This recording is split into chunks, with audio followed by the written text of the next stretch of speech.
in a lunch or a shake. All right. Good evening. As I try to avoid.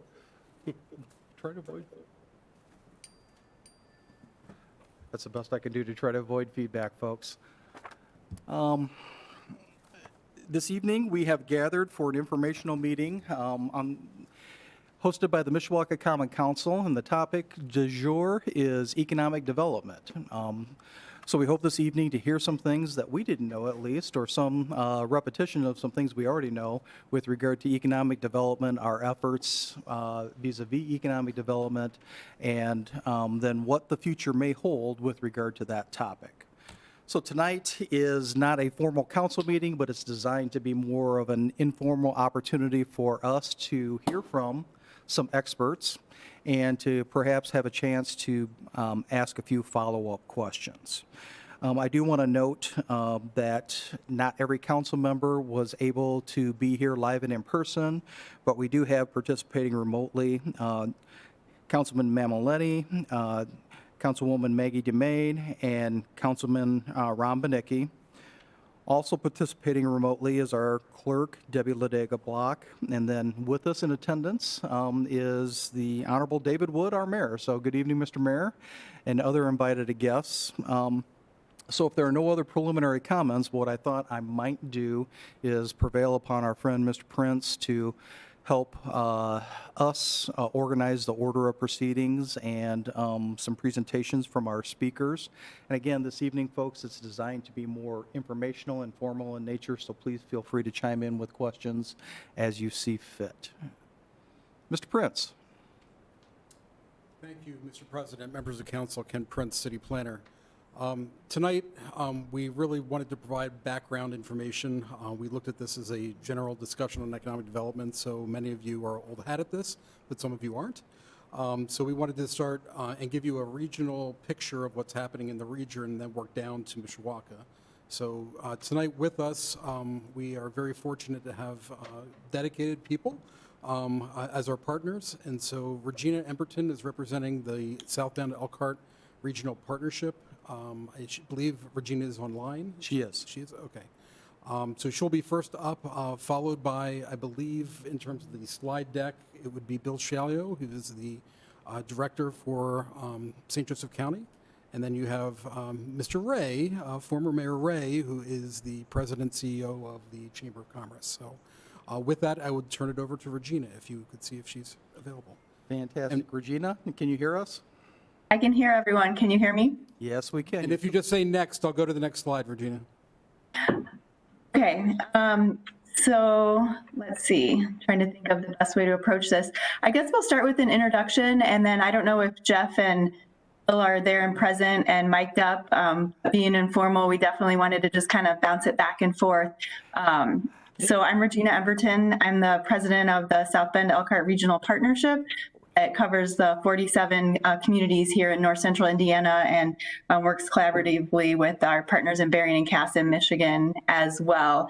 And I think my slides on the region start a little bit later in the deck, Ken. So if I could do a very brief overview if you want to just advance it to slide 19. And then we'll start back at the beginning because we really want to focus this on Mishawaka. So just to set the stage for the regional side and what we work on, the regional partnership, we're not really out doing programs. Our role is a convener, and we work really hard to communicate what resources and data and information are out there to support businesses. We got started at the pleasure of the Lidos. So the counties working in economic development wanted Regina? to work a little. Yes, I'm sorry, I got it out of order. So Jeff is ready to go first. So if you he is ready. Okay. we'll let him go first. Perfect. Thanks. All right. Thank you for your patience with us, Regina. Oh, no problem. Sorry about Mr. President, members of the council, Mr. Mayor, thank you. Jeff Ray, President and CEO of South Bend Regional Chamber. Appreciate the chance to be back with you this evening, and always a pleasure to be in this room where I've had a chance to work with so many of you over the years on some outstanding economic development projects, and plan to just take a couple of quick minutes just to kind of give you a high-level overview of some of the things that we're doing. Regina and Bill are both very skilled and talented, and we'll tell you a lot about what's going on there as well. 3 Mishawaka natives, by the way. I'd like to make that plug. So the folks that leading the effort here, have those deep Princess City roots, and it's here where we learned our love for community, and we all three very much have you top of mind as we're thinking about stuff. Just one slide here to sort of start things up, because this is, I think, where you come into play so often. You know, people always are wondering, why can't, you know, what about more opportunities for my community? And what the slide is intended to do is just to show you that the less risk, the more interest. So what Mishawaka has historically done very well is put a lot of things in place. You put zoning in place, you put development areas in place, you put you know, kind of clear standards in place that really led to more interest. So historically in our region, you've benefited most because of your proactive and forward thinking, and that's why I think appreciate you having this discussion tonight, because you're thinking ahead to, you know, kind of what's next and what's going on in the area. So I just want to throw that out there. I like to just remind folks when we're talking about economic development what it is that drives economic activity sometimes. And so you see this list here of those factors. And I won't belabor all of them except for I'll go through the one I put a star there, available buildings. You know, so these days it's available buildings or property that's ready to develop that's driving most economic activity. And not that they don't want to come to you and zone property, but in many cases, time is money, right? So if we've got to wait through a potential zoning process and it might work or may not work, oftentimes they'll look at another site maybe that zoning is in place. So I'd say zoning and buildings just being really key factors here. On the industrial side, so for example, all leads come into us in St. Joe County, for example, and then we scour our database. We maintain a database that has about 150 properties in it right now, and we kind of scour and says, okay, what properties meet these criteria, and then we'll respond to the request for information. That's on the industrial side. That's been one of the things that's been limiting in Mishawaka. There just haven't been as many vacant industrial buildings or vacant industrial properties, so there isn't quite as much of that activity here. But existing businesses often are calling us saying, we're thinking about expanding, we need this information, we need to understand better labor. You know, you see labor at the top of this, the availability of skilled labor, the #1 factor these days in decisions for companies locating in a community. Can I get the workforce that I need? And Bill and Regina would both tell you that you know, used to be what's the price of water and sewer and how big's the pipe and what's the price of power and stuff. These days the labor question is perhaps the biggest one there.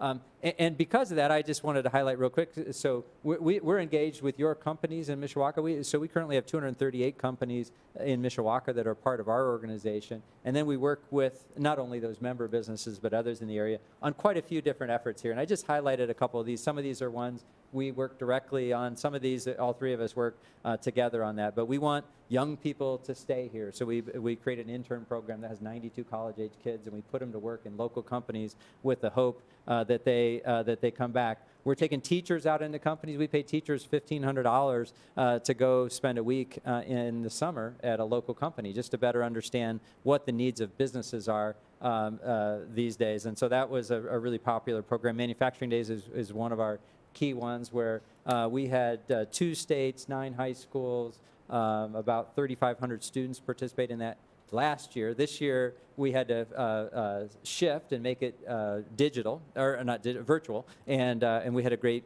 experience with that once again this last year on the manufacturing side. We had a meeting just today on construction trades, and Mike, you would appreciate in your industry, for example, knowing that that the workforce is aging, and we need to replace that workforce. And I didn't mean, I wasn't looking at you for that specifically. I'm sorry. We're all there, Yeah, Jeff. yeah. I mean, it's the It baby is. boomers who are coming Yep. of age, and that's us. And we absolutely have to make sure young people understand those opportunities and the kind of career that they can enjoy. So the Manufacturing Day model, for example, will be a Construction Day, Trades Day model as well, too, in the future. And so we've had some great early preliminary meetings on that.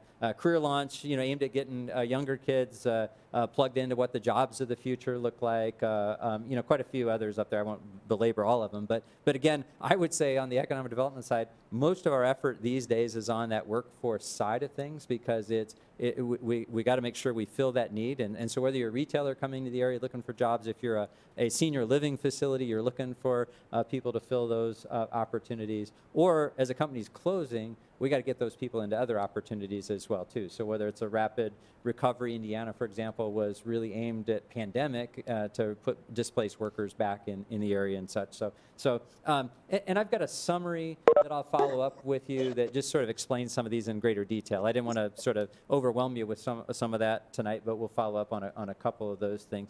And I really wanted my remarks to be maybe more focused on the economy and such. And so I got just a couple high-level national things in terms of, here's what's happening with GDP and with employment. If there are things that concern us on the unemployment side, is that we're expecting 2024 for it to return to pre-pandemic employment levels, and so that is concerning to us, and that's just sort of a slow recovery, but part of that is necessitated by companies who have decided they didn't need as many people too. So we as a community have to really worry about how do we make sure we get these people into other industries. So I would just use, for example, the hospitality industry, devastated by what's happened the last year. Are there skills that the hospitality workers have that we can get them into other careers that are a little bit more stable and probably pay a little bit better as well? So some of those workforce programs are aimed to move in that way.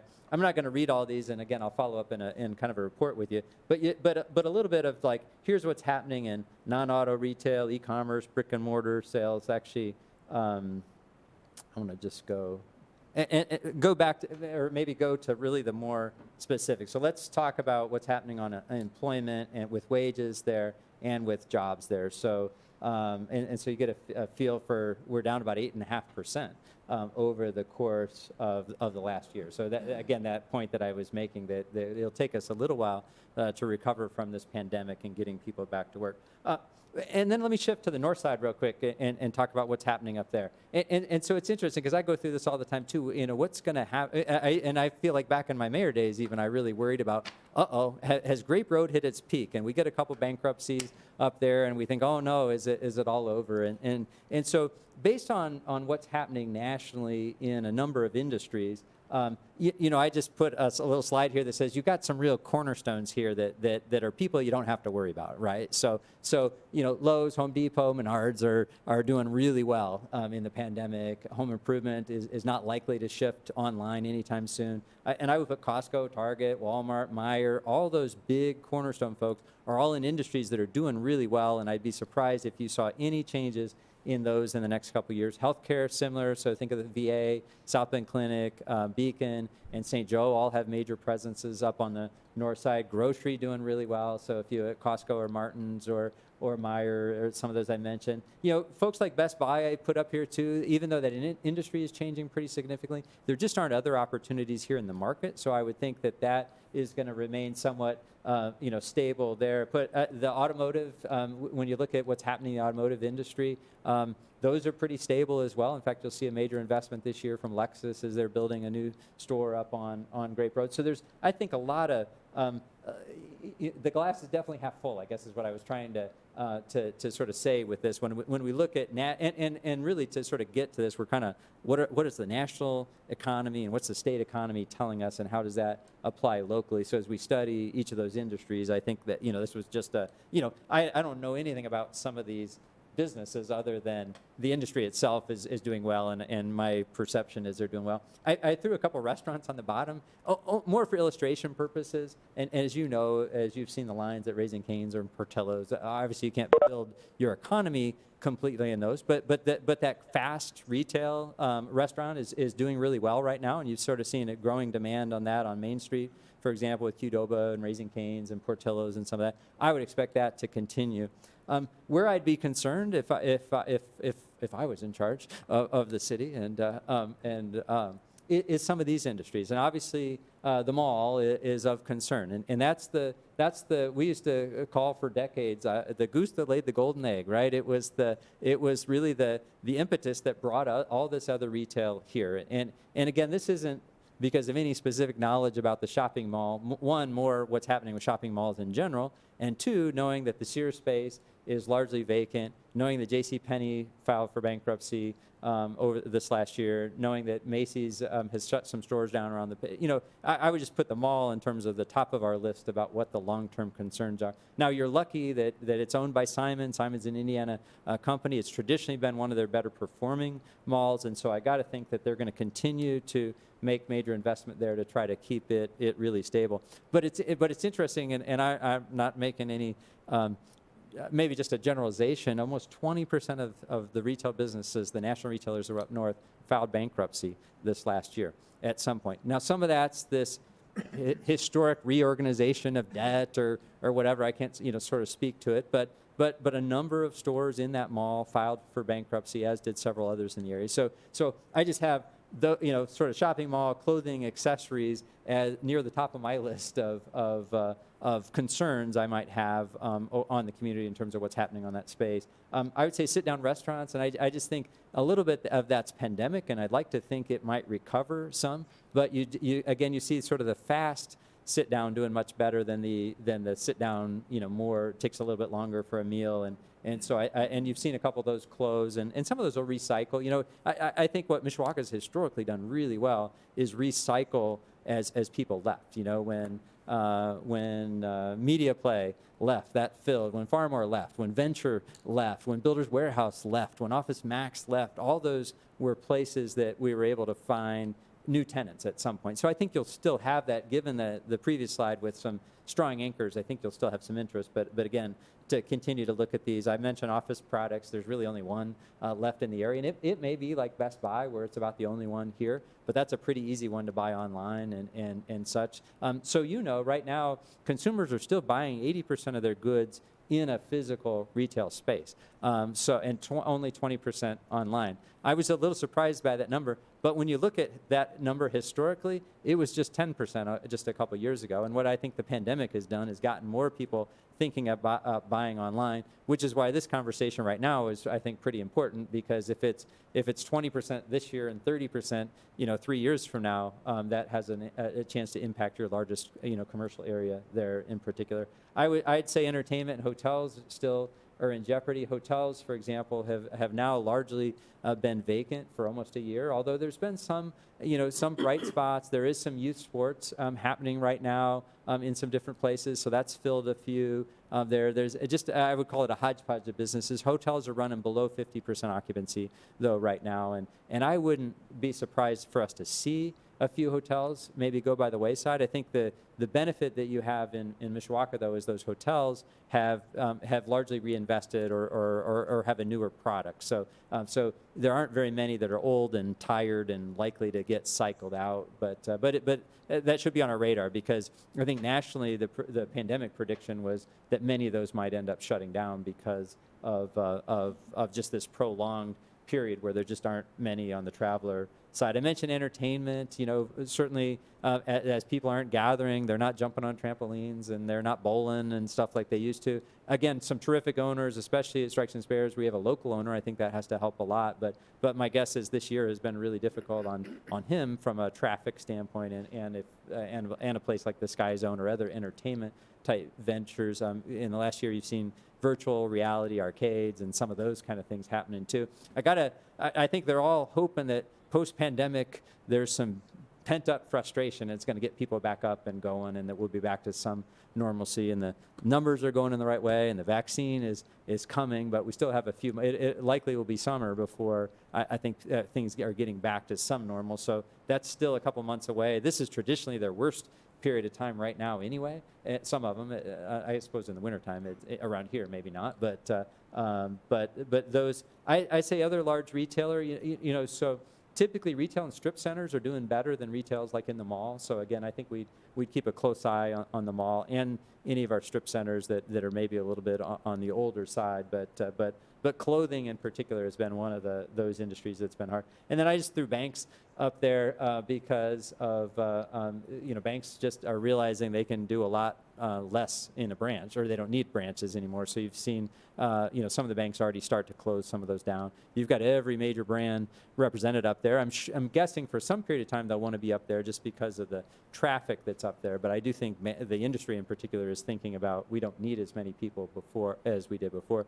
And then and I would also just throw office up there. And not that I'm overly concerned about office right now. However, you know, the office environment is changing quite a bit too. There's a lot of inventory online. Certainly Edison Lakes Parkway has been a very desirable place. You're seeing a lot of smaller medical, you know, going up in that area and stuff too. But office space in general will be some concern, as there's just a kind of a glut on the market right now. All right, with that, I'm going to jump out of there. And let's see, is that your first one? All right, so, and happy to come back for discussion, take some questions now, turn over to Bill, Regina, whatever you prefer.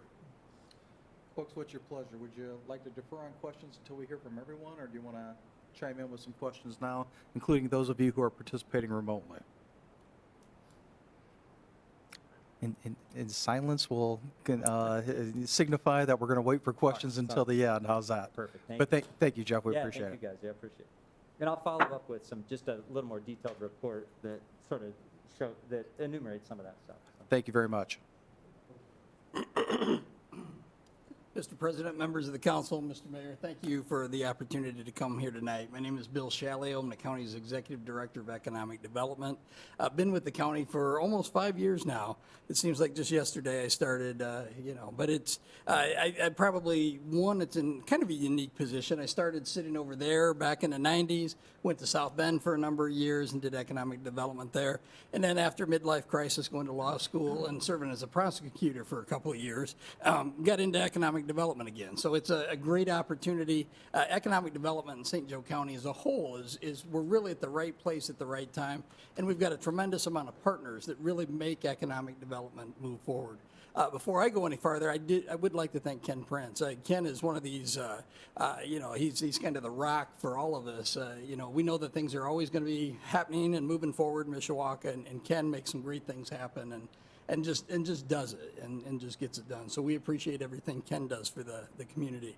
So as I'd like to talk about economic development, really there's two roles that we have in economic development. One is setting the development table. So that's putting the development pieces in place, whether that's zoning, whether that's you know, incentives, whether that's all the pieces that make development happen.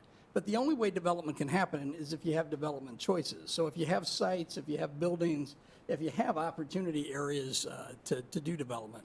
So as Jeff mentioned earlier, one of the things that Mishawaka has done and done well is gotten sites ready for development. It's kept areas healthy. So the Grape Road, Main Street corridor are healthy. As you've grown north over State Road 23 and Cleveland Road, as you've grown the Grandview area and that area to the north, you've kept the area healthy. So you've reinvested your money back into those areas. The roads work, the utilities work. All the pieces are there to see things grow. What we're really excited about is as you grow to the east now with Douglas Road and Veterans Parkway and Jude Creek Golf Course and all those pieces, it'll be interesting to see how all that development as we grow east then folds into the bigger picture. So again, it's all about development choices. So as my role with the county, one of the things I was tasked with first was this little project out on the west side of the county, New Carlisle, called the Indiana Enterprise Center. You know, we'd had development out in the New Carlisle area since 1926 when Studebaker built the proving grounds out just next to Bendix Woods County Park. And so we thought, you know, there's already development there. We've got Iron Tech, Iron Coat, we've got business out there already. So let's put that into a package. And again, it's about having a development to opportunities. So we've been working over the last 4 years, really trying to put the pieces in place. We have utilities, we have roads, we have power, we have all the pieces. And now over the last year, we've really been working on putting together land and putting together zoning. Our county council over the last, really the last 5 months has zoned over 900 acres of land for industrial development. So we're getting the pieces in place so that we can move projects forward. As we talk about the IEC, the Indiana Enterprise Center, it's not a new development area. So again, the first project went out there in 1926, and we have thousands of square feet of development space. The total orange area boundary that we talk about with the IEC is about 7,200 acres in size from north end to south end. When you put that into a comparative piece, the picture on the right shows that basically our project area extends from Lincoln Way all the way to north to Cleveland Road. So it's not a little development area that we're working on, but it really covers a large part of western St. Joe County. So we're working on that, and again, working to bring big tenants into the area. We've had users looking for 100 acres, 200, 300 acre sites, and there really just aren't those within the city limits. I mean, you don't want a 300 acre user in on the east side of the town, out in the Twin Branch neighborhood. There just isn't land. So somewhere in the county, there has to be sites for that. And again, this is adjacent to two highways, just south of the toll road. We've got power. We got more power out in that area than any other place in the county and the region. So we've got a lot of the pieces in place. We're 6 miles away from the international airport. So as we look to build the IEC and build that connectivity to the airport with South Shore, with the railroads, a lot of pieces are coming together to make development happen there. And the development that happens there benefits the whole county. We have 885 workers in that area, and right now, between the two Mishawaka zip codes, of the employees out there now, 50 of those employees live within Mishawaka's 2 zip codes. So we've got a lot of people that come from the east side of the county to the west side of the county for jobs. So the IEC is something you're going to hear a lot more about, and again, it really is a regional project. As part of the work we do, again, talking about putting the pieces in place and the development pieces, the county's working with the US EDA to put together a fiber optic plan for that area. In the next couple of weeks, we're going to start construction on a 24-mile fiber optic redundant fiber loop in a partnership with Choice Light. Choice Light used to be Metronet, but Choice Light's going to manage the network. And that 24 miles of conduit then will connect into the existing conduits that run within City of South Bend and City of Mishawaka, and then ultimately south down to Plymouth into that network. So, as kids are working from home, as people are working remotely, as businesses need technology, the introduction of fiber out to the west part of the county is going to be a huge asset for the development of that area. Part of the work we're doing, too, is then to work with Choice Light to build a residential model. So generally, Choice Light serves business and industrial users, but we're working on a residential model so that as the subdivisions get developed, then broadband can be run through the neighborhood. So again, trying to expand the model, trying to better serve all the residents of St. Joe County. That model then could be used in other parts of the county. So we're excited to see that project move forward. That fiber will be lit by I believe right now it's August 1st of 2020 or 2021. So this summer that fiber will be lit. One of the areas that, while it's not within Mishawaka, I have more trouble dealing with businesses in the Twin Branch Energy Park because they see Mishawaka on their mailing address, but they don't realize they're not within the city limits of Mishawaka. So the Twin Branch Park and some of the areas around the EM General Plant, while they aren't in Mishawaka, really are part of Mishawaka. And so it's been exciting to see some projects come to pass out there. We've had 2 businesses in the last year go through a tax abatement process to expand their businesses, Echo Plastics and Polrite, both located just south of Jefferson, east of Capitol. And then our big announcement, and really more will be coming out about this over the next couple of weeks, but Electric Last Mile Solution is the new owner of the former AM General 2 plant that was, for a very short period of time, was the SF Motors plant. So Electric Last Mile Solution is going to be building these electric delivery vehicles. The product is basically, it's a step down from the Amazon Prime delivery truck that you see all over town. It'll get 120 miles to a charge, so they'll send it out. The average Amazon Prime truck runs right now about anywhere between 90 and 110 miles. So on a single charge, they'll be able to run their whole route. They come back, they plug it in, and then they go out and then fill it up and go do their route again. But they've already got a tremendous amount of pre-orders. They anticipate being under production with vehicles by the end of August of this year. They're going to start hiring in late February. They anticipate being at about 140 to 160 employees by the end of this year, with investment and with growth of the product, and then ultimately a second vehicle line that will come in. It'll be bigger, almost like a U-Haul truck size vehicle, so kind of that next step up in the product line. They anticipate that they could be up to 900 employees within 5 years. So we're looking at about $300 million of investment in this site over the next 5 years. So again, not in Mishawaka, but right next to it. And again, with the recent sale of the original Hummer plant and new investment at that facility, that area will be a strong nexus of jobs for quite some time. right across the street, there's a 30,000 square foot flex building space. One of the things we struggle with is we just don't have buildings. We just don't have available inventory. So the owner of that site's putting up a flex building, doesn't have a tenant yet, but as soon as he has the fourth wall on, we imagine a tenant will take the space. It's been a while, it's taken a while to put the building up. One of the things we want to talk about too is partnerships. And so across the street, while we have a flex building going up on the corner of Evergreen Drive and McKinley, just down the street from there, Penn Township is building a new fire station. And that fire station is really made possible because of Mishawaka Water Department. So the Mishawaka Water, the county is working with Mishawaka Water to extend water from Evergreen Drive to Bittersweet up on the north side of McKinley, connecting the two lines that end, putting in the piece in the middle so that the water can flow through and create a higher pressure volume.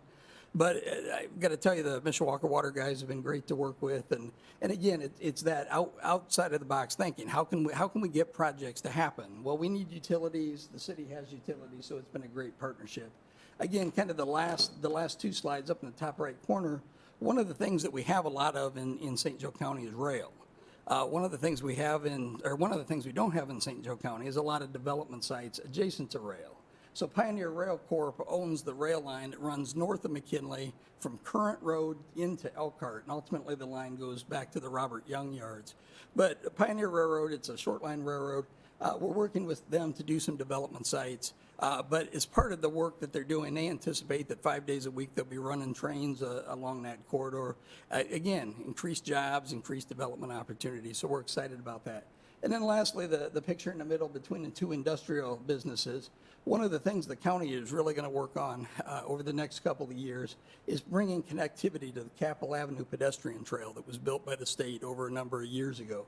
So this piece represents a connectivity piece that we made from the eastern city limits of Mishawaka, where the sidewalks end, to the Capitol Avenue Trail there on Jefferson, on the west side of Capitol Avenue. We're currently looking at other pieces to be built. Probably one of the next pieces that we'll do is McKinley from Capitol Avenue to Current. That piece is missing. Once that piece is done, and then when the county improves McKinley between Birch and Ash in 2023, we'll have sidewalk all the way from County Line to Capitol on McKinley. If you come down to Jefferson, you'd have sidewalk then all the way through the city of Mishawaka. So again, trying to find ways to create connectivity, partnerships, and pathways through the communities. So a lot of, again, while it's not in Mishawaka, this Capitol Avenue corridor really has some opportunity to be a real influence and real charge in the area. Another thing that we'd really like to do is work with the city on extending Douglas Road from where Veterans Parkway ended all the way to Capitol Avenue. That section's in the county. That's a responsibility that we would have to improve that to 5 lanes or whatever lane width we all determine. But y'all did such a great job on the piece that you built. What we'd like to do is extend sidewalks all the way to Capitol Avenue, again, to connect the trail into the network. But then also improve the roadways as you have the hospital in that area and you have other development that already exists, but great opportunity to improve Douglas. Lastly, again, as we talk about development in the area, one of the biggest challenges the county has is we just don't have utilities. We don't want to be in the utility business. We probably wouldn't do it well even if we were. So we'd like to stay out of that business. But we do know that one of the challenges that the community has is development up in the Northeast. As the home builders built in the 60s and 70s and 80s and into the 90s, we built a lot of density up in Granger, in the Granger area. But we didn't build it with water, we didn't build it with sewer, and you know, shame on those that did that development back then, but that was the way we approved it. We know that at some point in time we're going to have groundwater challenges. We know that we have those now. So about within the last 10 years, we, through the partnership with the Regional Water and Sewer District, have started to create a sewer district up in the Granger area, generally near Bittersweet and 23 up in that area, but have slowly started to work to extend it south. No farther south than the toll road at this point, and really don't know that we have the capacity in the network to do that. But we know that we've got an obligation to clean that area and to provide safe water and safe sewage treatment to the residents in that area. So we're working to build that network out, and the project in the black box at the kind of at the bottom of the screen along the toll road is the Hills at St. Joe Farms, project that Pat Matthews is working on. The first phase is going to have 230 houses, ultimately could grow to 500 houses as he looks to do that development, but that'll be developed on water and sewer. So it's really kind of a first run, first test in the area for water and sewer developed housing projects in the county. So we're excited to see that project move forward.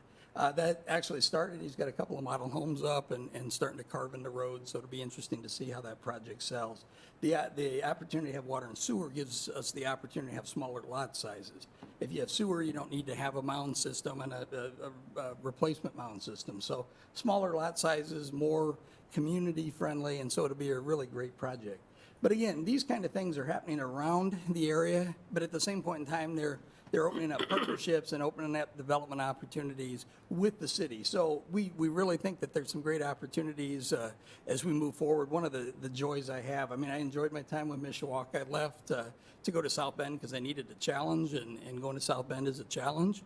You find that how difficult development could be, and we had a lot of great wins.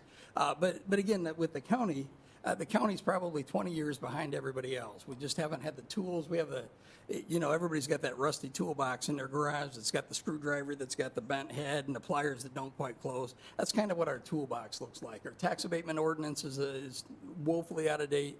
We don't have TIF dollars that put a lot into the TIF. But man, we find ways to spend it and spend it as efficiently as we can. We're going after about every grant we can find, and just trying to find ways to partner to make things happen. So we're excited about where we're headed as a county, and certainly the partnership with Ken and all of you. We look forward to growing those relationships. We think there's great times ahead for the county, and just look forward to that.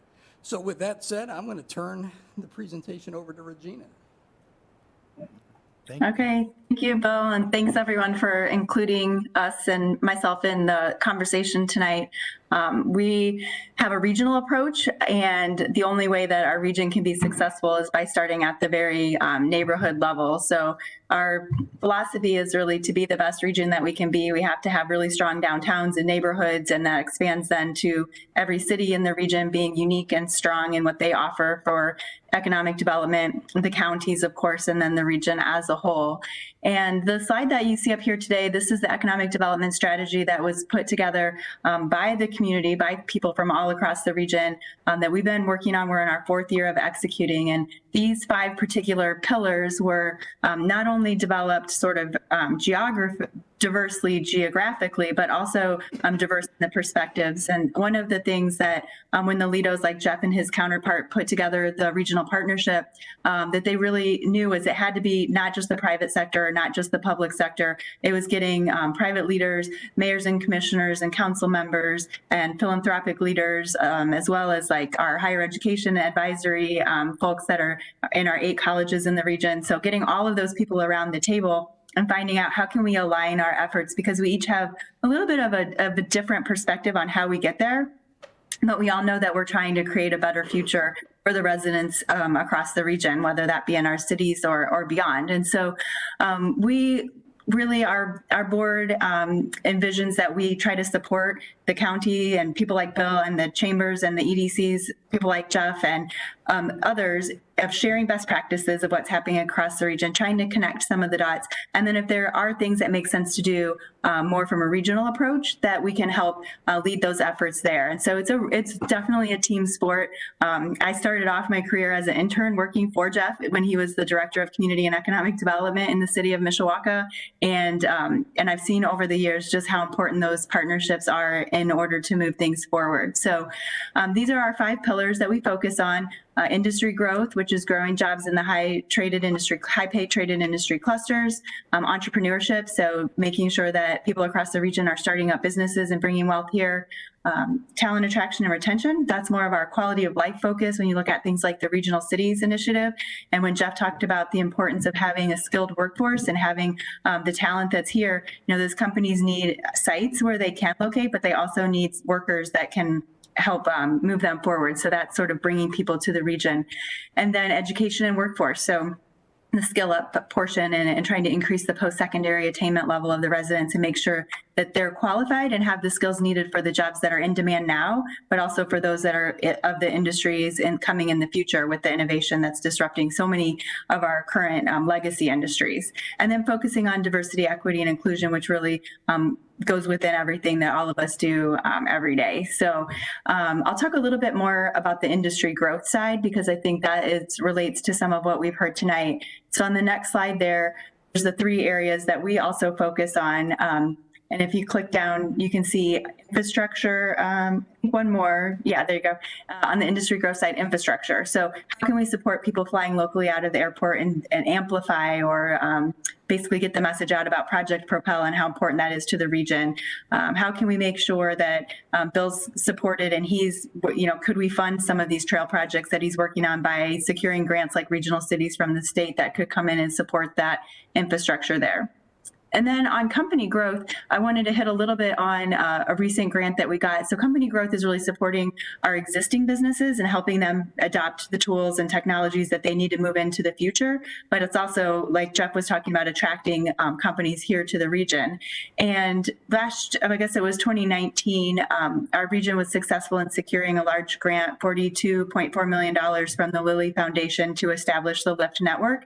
And the LIFT Network, rather than being an organization or something like that, is really intended to just be a collection of all of the vast amount of resources that are available for industries. Because when you look at our legacy industries across the region, we know that we need to move into the growth industries, whether that be IT and data and analytics, where our region has a foothold, or helping our legacy industries adopt new technologies so that they do stay current and they can compete in the global marketplace.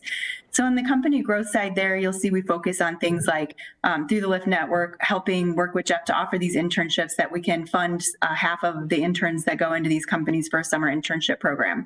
How can we better develop apprenticeship programs across the region? And really all of this focused on a county by county basis, but sharing those best practices and funding resources throughout the region as available. We also do a lot of traditional economic development support, and that's when it comes to the business attraction side, and I have a slide I'll talk about that. But the final one is industry connections, or the third area that we focus on in industry growth are those industry connections, relationships, and clusters. So how can we look at the supply chain and make sure that people are buying locally, whether it's manufacturing or another industry from other people in the region, to keep those dollars here rather than, say, you have 10 plastics manufacturing companies that are all sourcing a similar product, but they're all getting it from somewhere across the country. How can we build that awareness so that they're connected and they're able to purchase those different products directly from people who are here within the community? So that's a little bit more on that side. And then on the next slide, you'll see it's just a map of the U.S., but this is intended to demonstrate that with our partners. So by collaborating with Jeff and his counterparts across the region and the work that we've been able to do, we're actually going out and selling the region all across the country to make sure that people are aware. So if we have buildings that are available and we can promote to them, how do we keep this region on the radar and make sure that they know about whether it's a great quality of life that's here, in addition to a building that's available and our talented workforce? How do we make sure that people are aware of that? And our primary targets are on corporate site selectors and commercial real estate brokers in the Midwest. But as you see a bigger exodus from other communities like California coming into the Midwest or inland, we're also trying to get in front of those folks as well. I think that's primarily what I wanted to cover with that. Our other committees, and I don't know how much we'll want to get into this, so I'm just going to give a brief overview of them on the next slide. But this will give you a taste of the type of things that we're trying to promote across the region. And again, we could probably talk for a long time about any one of these, but just on the entrepreneurship side, making sure that we get capital out to entrepreneurs in the region. So we have proof of concept grants, and if we have any entrepreneurs that are starting high growth businesses, we're working to support them with their prototyping. That funding comes directly through that Lilly grant, as well as pre-accelerators and helping educate people across the region on different opportunities for entrepreneurial training. in that ecosystem there. On the diversity, equity, and inclusion side, our Hustle SBE program across the region, this is another great thing. It's for minority and women business owners. So they already own a business, but are looking for growth opportunities. They can come participate in this 12-week cohort with other business owners that are focused on growth, get that education and training there, and then also be eligible for some grant funding at the end of that. On the talent attraction and retention side, I think really in your backyard is the best example of how impactful that was. But just being able to support the projects that cities are moving forward in any way we can. So when you look at the mill at Ironworks and the ball band park and pavilion that was constructed, just to be a small part of helping move that forward was a great way for the Regional Cities Initiative to make an impact. And again, that was by the region coming together, putting together a plan and getting that grant from the state of Indiana. So the interesting thing with the Regional Cities Initiative in the governor's State of the State address the other night, you might have heard him talk about the Next Level Regional Recovery Program. And although the details are a little bit foggy right now as far as how that would be funded and how the program would operate, it's very reminiscent of a regional cities type program. And I think that the state is definitely recognize the success that people have had. I mean, Jim Schellinger, the Secretary of Commerce, came to the region and he was standing in the Ball Beer Garden and talking about, wow, you guys said what you were going to do and you did it, and just couldn't have been more impressed with the development and how that opened up all of the opportunities for the region. And so I think that's a great example of that. And then, lastly, on the education and workforce side, again, this has a lot to do with the LIFT network and the work that we're trying to do there, putting together a digital hub where people can find resources about internships. They can find resources about apprenticeships or other training programs that are live. This doesn't have anything to do with a program that the regional partnership is doing. It's just us trying to aggregate all of this information that's available to support the businesses and the residents, if it's an educational program, so that they can start to upskill there. And so that just talks a little bit about those items. On the next slide, we already talked about this, but it's just some great pictures of the Regional Cities projects. We have 18 projects that have been completed, many more in the works. We are going to be having a small round of funding that's available, about $800,000 for additional projects through the Regional Development Authority. And so more information will come out by the end of this month about that, but that's through interest that was earned on the project accounts, as well as one project that didn't move forward. So we're kind of excited to move that forward and look forward to seeing what the governor and the IEDC come up with and how we can support them in advancing another program like the Next Level Regional Recovery.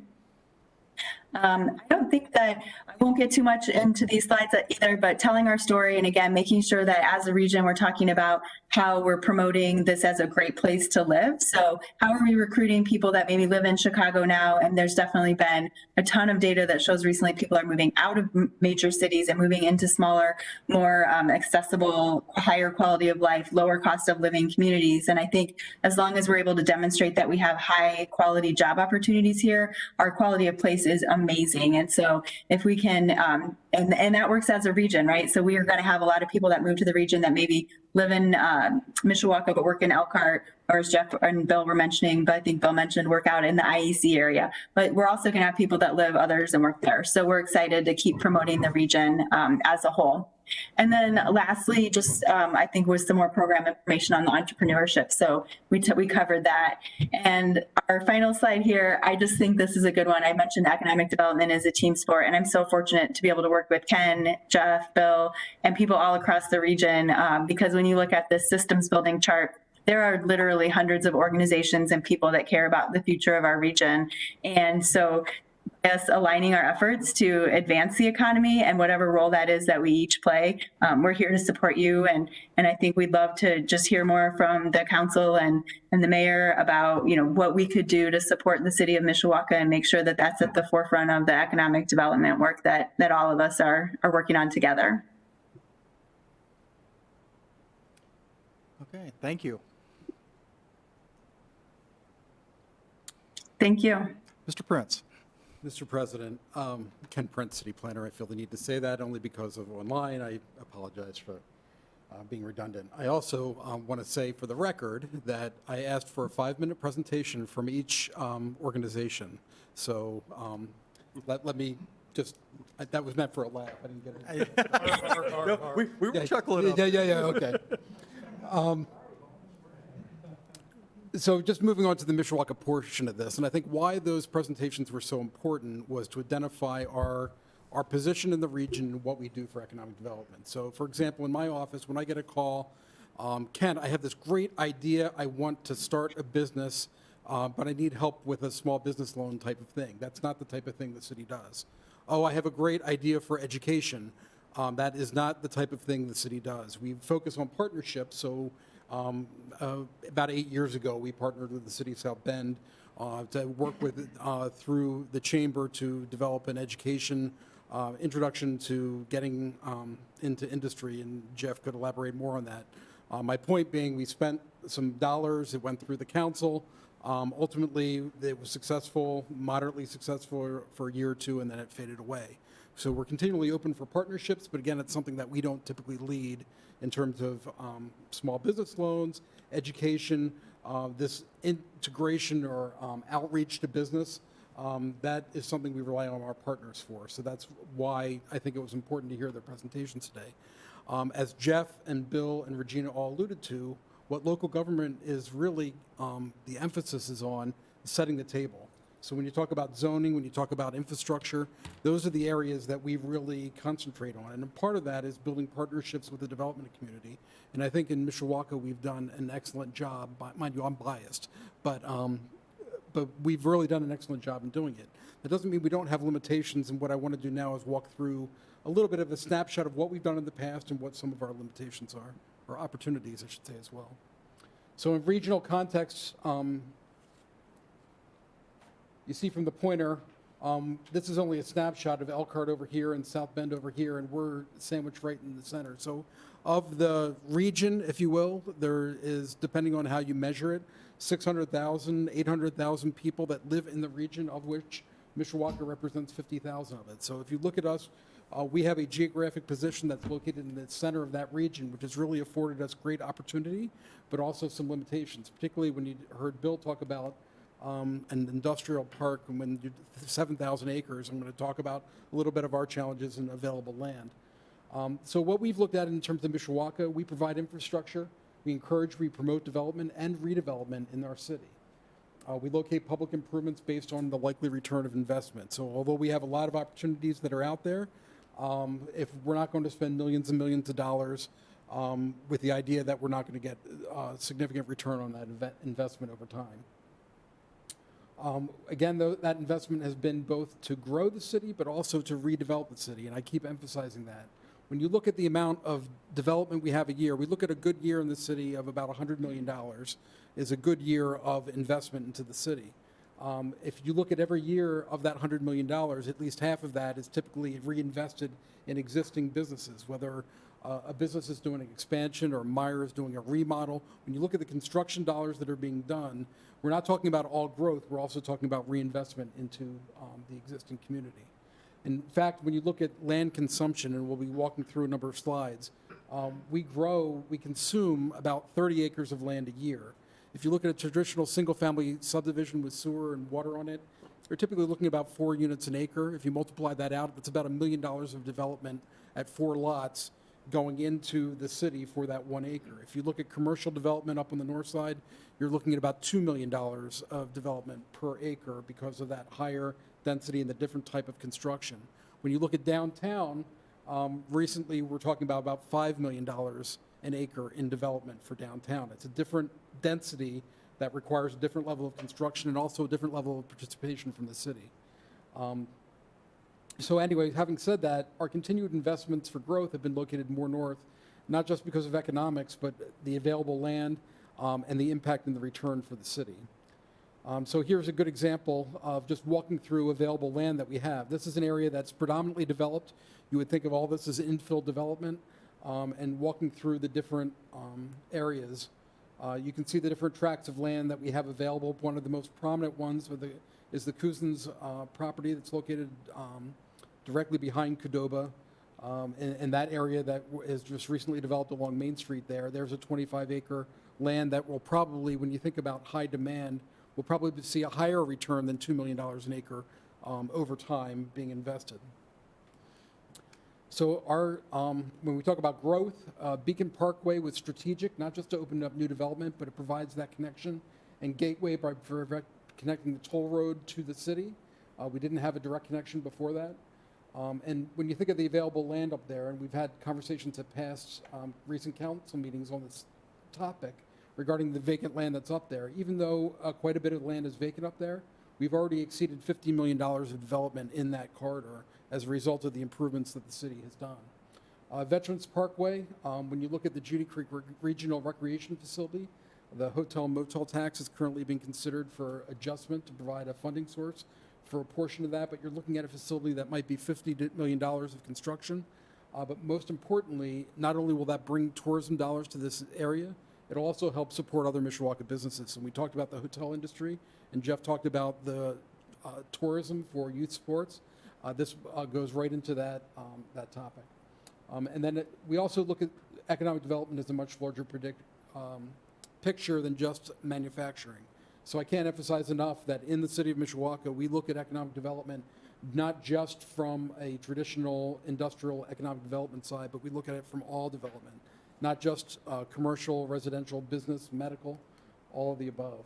So looking at Beacon Parkway specifically, here you see the areas that are predominantly developed just along Capitol Avenue itself. There's still significant acreage and parcels to be developed in that corridor. You look at Judy Creek, and the different colors I should represent. I wanted to give you an idea of the challenges that we have in terms of providing sewer. Bill talked a little about that a little bit, but water and sewer. Water, because it's pressurized, doesn't have the same limitations as sewer. So when we looked at the development potential, even though we see on this side of Capitol Avenue, I'm sorry. We see a farm field located here that's in a prime location right by the interchange. You have to travel essentially down a residential road to get here, and it's divided by Capitol Avenue, where extending sewer would be extremely problematic. It's not even on our radar to provide sewer to that portion right now because of the expense, size, and access. It's just not there. So when you look at the areas that have been highlighted here, all these have immediate availability of sewer to connect to it. These are located outside of the city, but again, also have the immediate availability of sewer.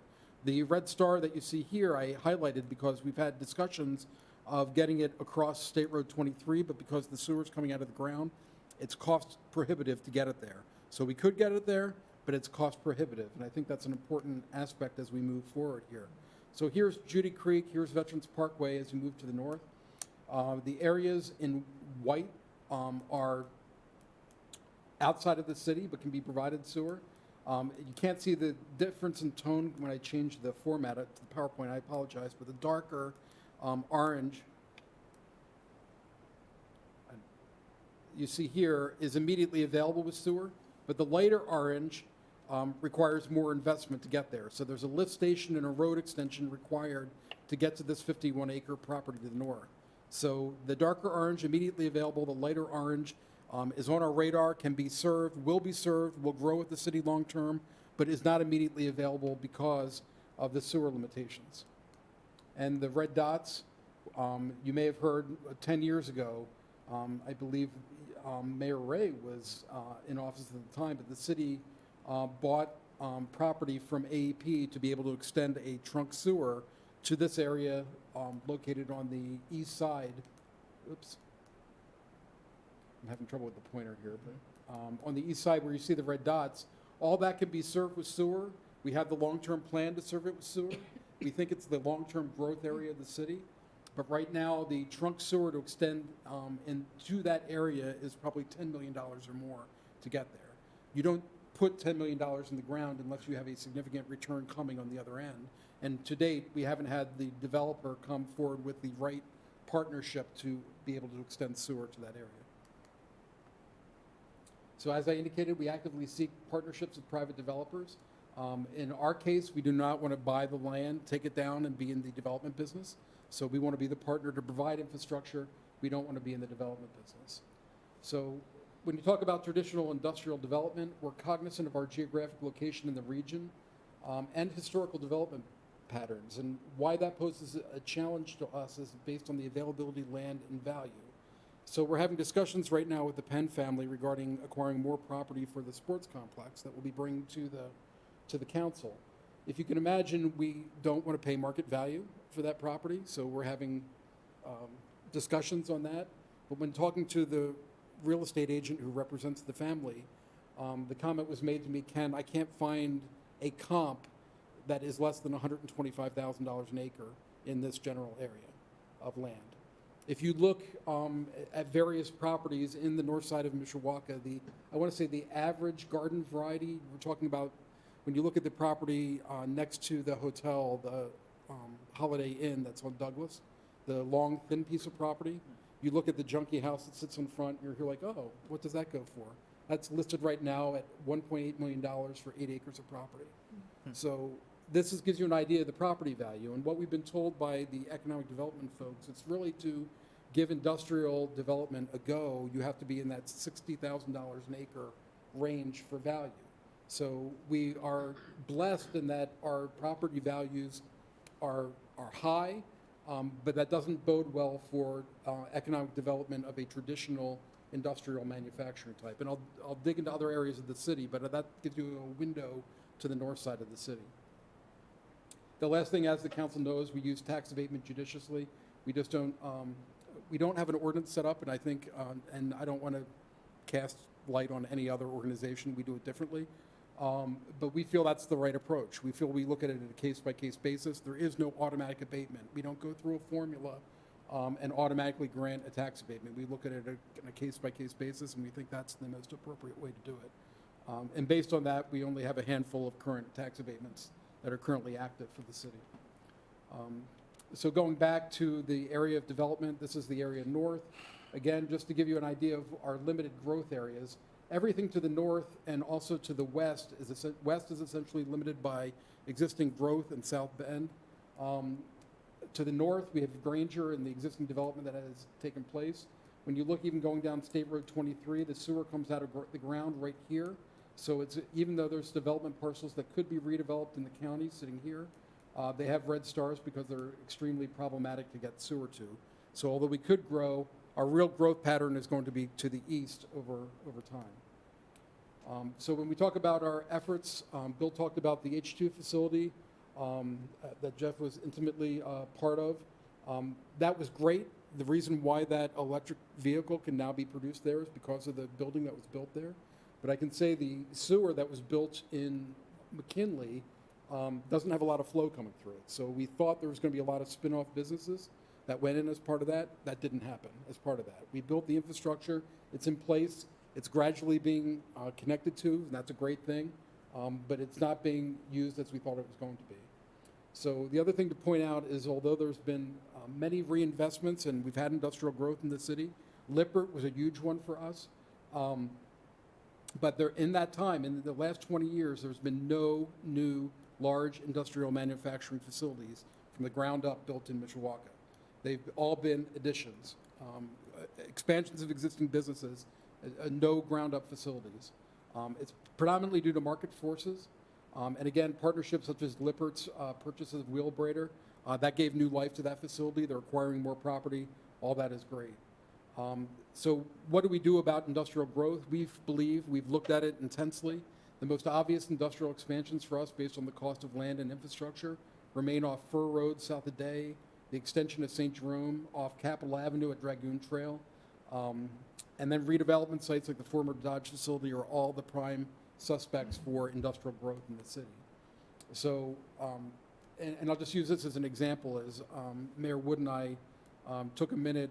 Leydig is right here, is located in the county. When we were looking at industrial growth of the city, we took the time, they purchased the 80 acres that is sitting to the east. This is Capitol Avenue here, this is Dragoon Trail. So we approached them and said, what do you think of a partnership that we create an industrial park located in this location where we have a partnership of building infrastructure and basically the response, they were very polite, but they bought that for their future expansion. And then they, I also don't think wanted to be in the development business. So even though this would be a prime area for industrial development for the city, it has other limitations. So this is the more difficult to get sewer to, but again, because of the size of the parcel, that made sense.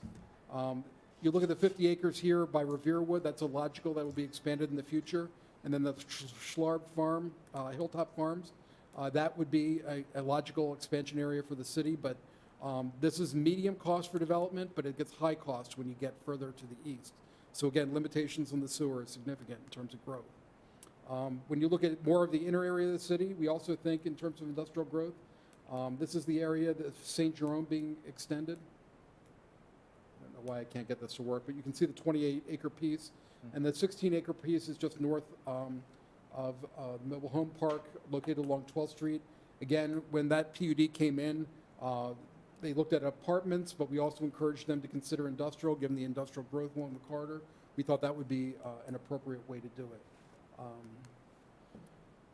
So just in the slides that I showed, not in the entire city, when you look at the areas that we currently have available with sewer and water that are immediately available for development, we have over 500 acres on the slides that I just shown. There's more infill property that I did not show, but I was trying to cut time from this presentation. But just in the slides shown, 500 acres. And when you think of our current land consumption at about 30 acres, we have many years, but you need different opportunities. So you need these multiple, you can't just do 30 acres a year and count on that 30 acres to be developed.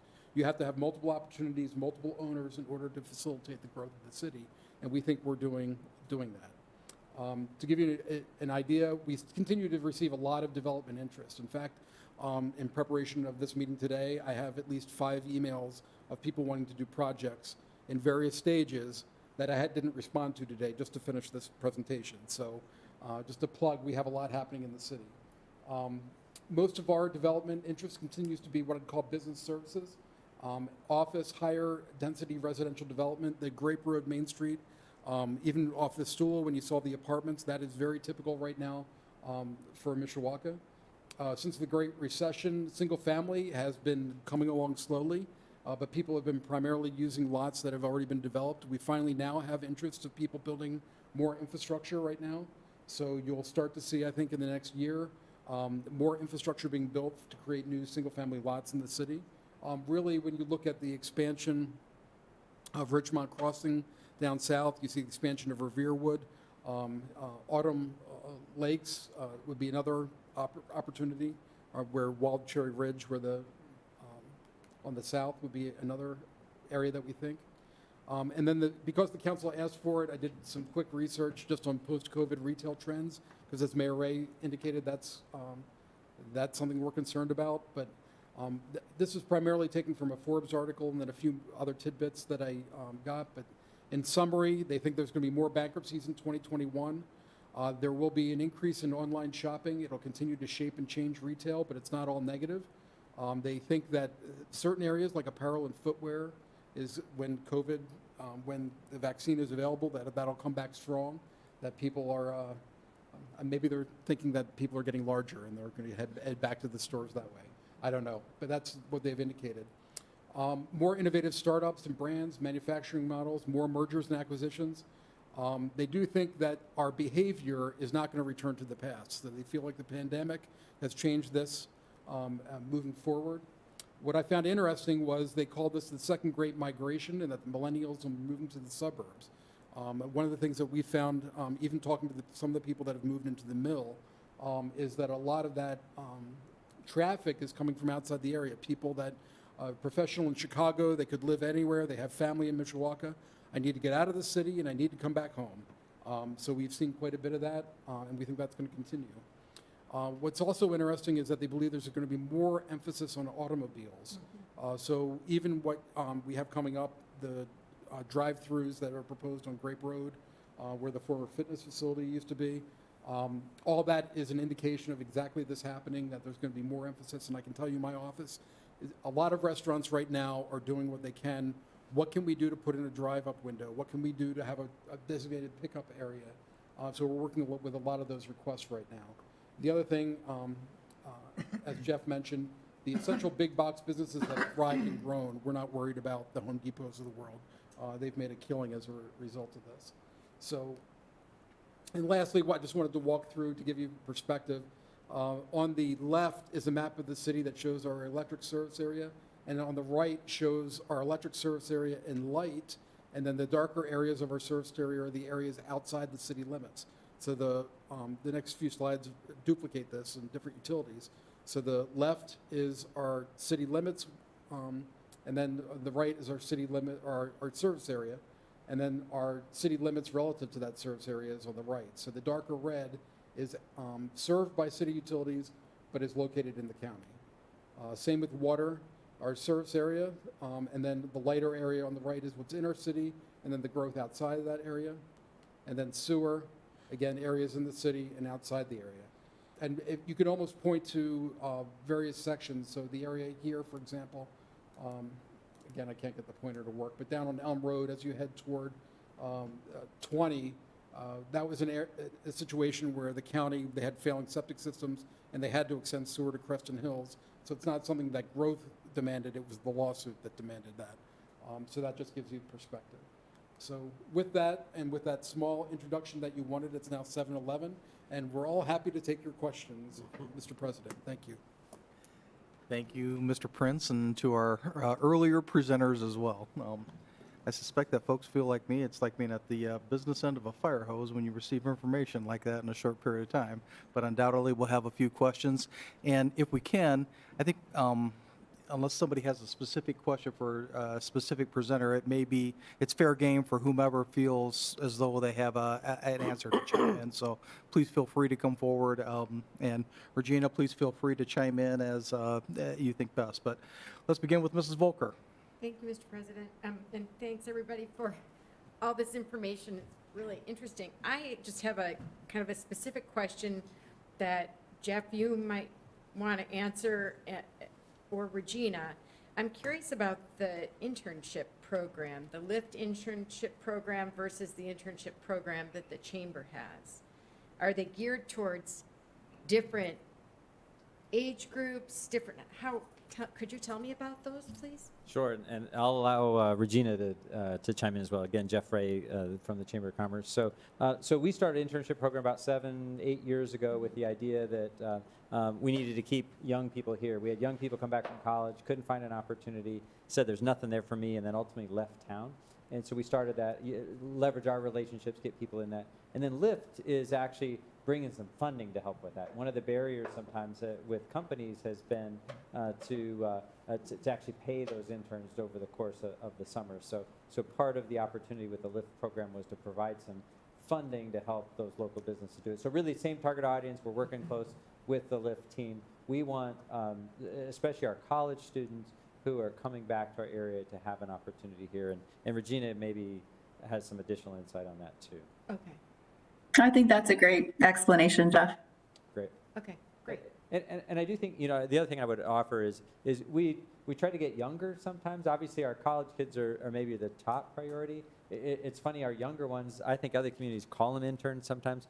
We think it's work. Like we all used to, right, have to get a job and sort of learn about, working and stuff like that. So those are, I think younger are sort of less determine what they want to do, for a living and such. So again, the college age is our key, and it's part of, as Regina mentioned, like the talent retention spot. And we were losing really quality Mishawaka people that said, man, there's just not an opportunity. And actually, it's a Penn High School kid who I use as an example, who was a computer science major at IU. And he washed dishes all summer and went back to IU and said, man, there's nothing there for me. And we said, boy, if we'd only knew he wanted to study computer science, we have 10 companies in our portfolio that do that. We could have likely found an intern opportunity for him. To his credit, he's back at Notre Dame now. He's an entrepreneur doing some cool tech stuff. But. And as a mother of 4 adult children now, the internships are great, but they need money. So it's really nice to know that LIFT program then is helping finance these internships, jobs. Yep, and we didn't want money to be the barrier, even organization. I think through what we do with LIFT and our internship program, we'll write job descriptions for you. We'll tell you how to manage them. We'll sort of do that. And what we learned was companies weren't doing very much of this, and in order to get that talent, we needed to do more of that. And so we do probably 100 of them a year. The other thing I would mention is that we do a social social experience with them as well in the summer. So our hope is that you, the employer, give them a good job experience. We give them a good community experience, and the combination of those two things help them stay here. You know, and we all have seen those folks that I like the job, but there's nothing for young people to do here. We think there is, and so the social experience is really aimed at sort of giving them that second side of it, with the hope that that's some glue that helps keep them here. So I'm going to ask one follow-up question to that. I have a daughter who moved back here to take a position and has really struggled. And I think the pandemic is, you know, in a large part to blame. But do you have, and I know that she's connected with the young adult or young professional, Professionals Network, yeah. but I don't know, is that something that you're trying to do too? Yeah. You know, to keep people here? What does the chamber do to keep young adults here? Yep. So now about 13 years ago, we started the Young Professionals Network with that very idea, was that we needed to connect young people with other young people here. Again, that idea, there's some glue then that keeps them here. Again, if they think they're the only one, they're maybe not staying. And so historically, in non-pandemic years, we do quite a few, you know, kind of gatherings to get them to, you know, it's the bar on Thursday night where we're all having a drink, or it's the program today from from an older professional, kind of sharing some of their experiences. Or so we let them really drive the programming. We provide the staff for that, and then we try to sort of mix that around the community. We have about 1,600 folks that are part of that database. It's absolutely free. Don't have to be a chamber member. Anybody in that age of 21 to 39 is eligible. And as Regina, I think, showed on her last slide, there are like a lot of different efforts, and those are two in particular aimed at young people getting the college age, and then the 21 to 39 here as well. All right, thank you. Thank you. Mr. Belovich. Jeff, don't run away. Several years ago, we heard that Toyota was considering a major manufacturing area, I believe in St. Joe County, and the fact that we got eliminated was because we didn't have the skilled trades, or was it a combination of not having skilled trades and not having skilled trade programs in the area?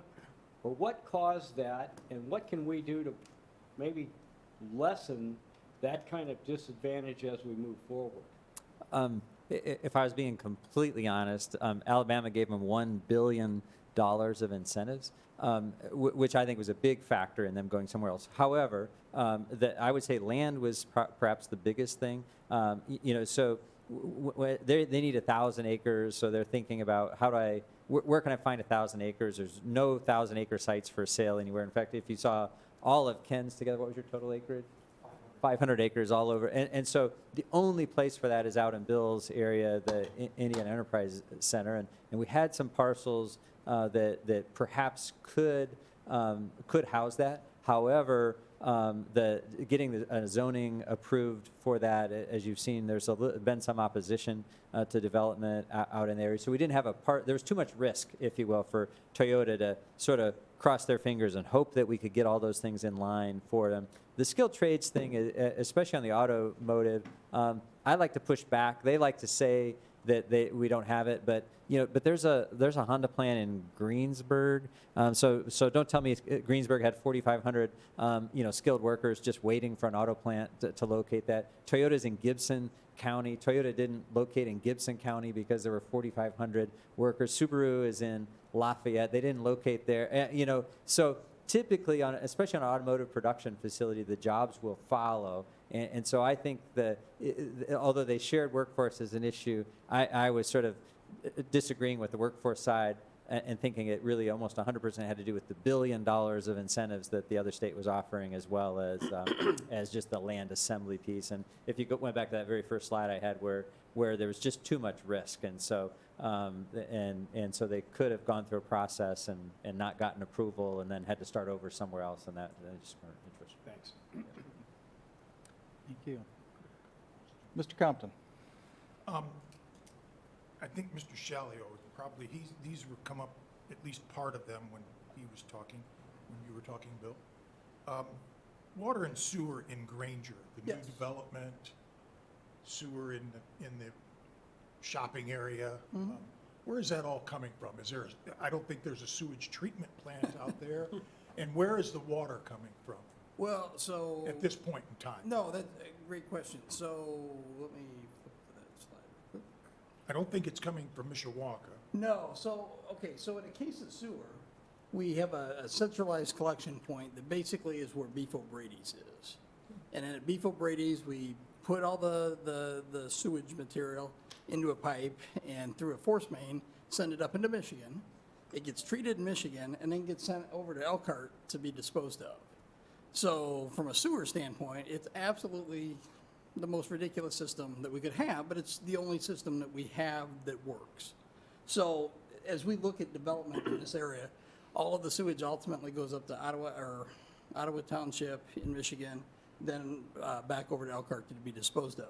From a water standpoint, the water project that's being put together as part of the Hills project is a centralized community well. So they're building one well with a water treatment plant associated with that.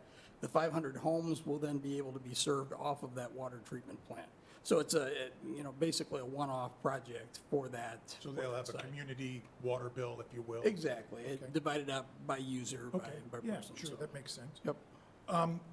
You talked about the electric vehicle coming to the H2 plant. Do you know if, I know originally that the Chinese company that was going to build a car there was going to honor the UAW contracts. Do you know if that's still going to happen with this? So my understanding is the UAW contract has been negotiated. It's going to be the same one that SF Motors had. It'll be carried over to the new users who are a 100% American-owned company.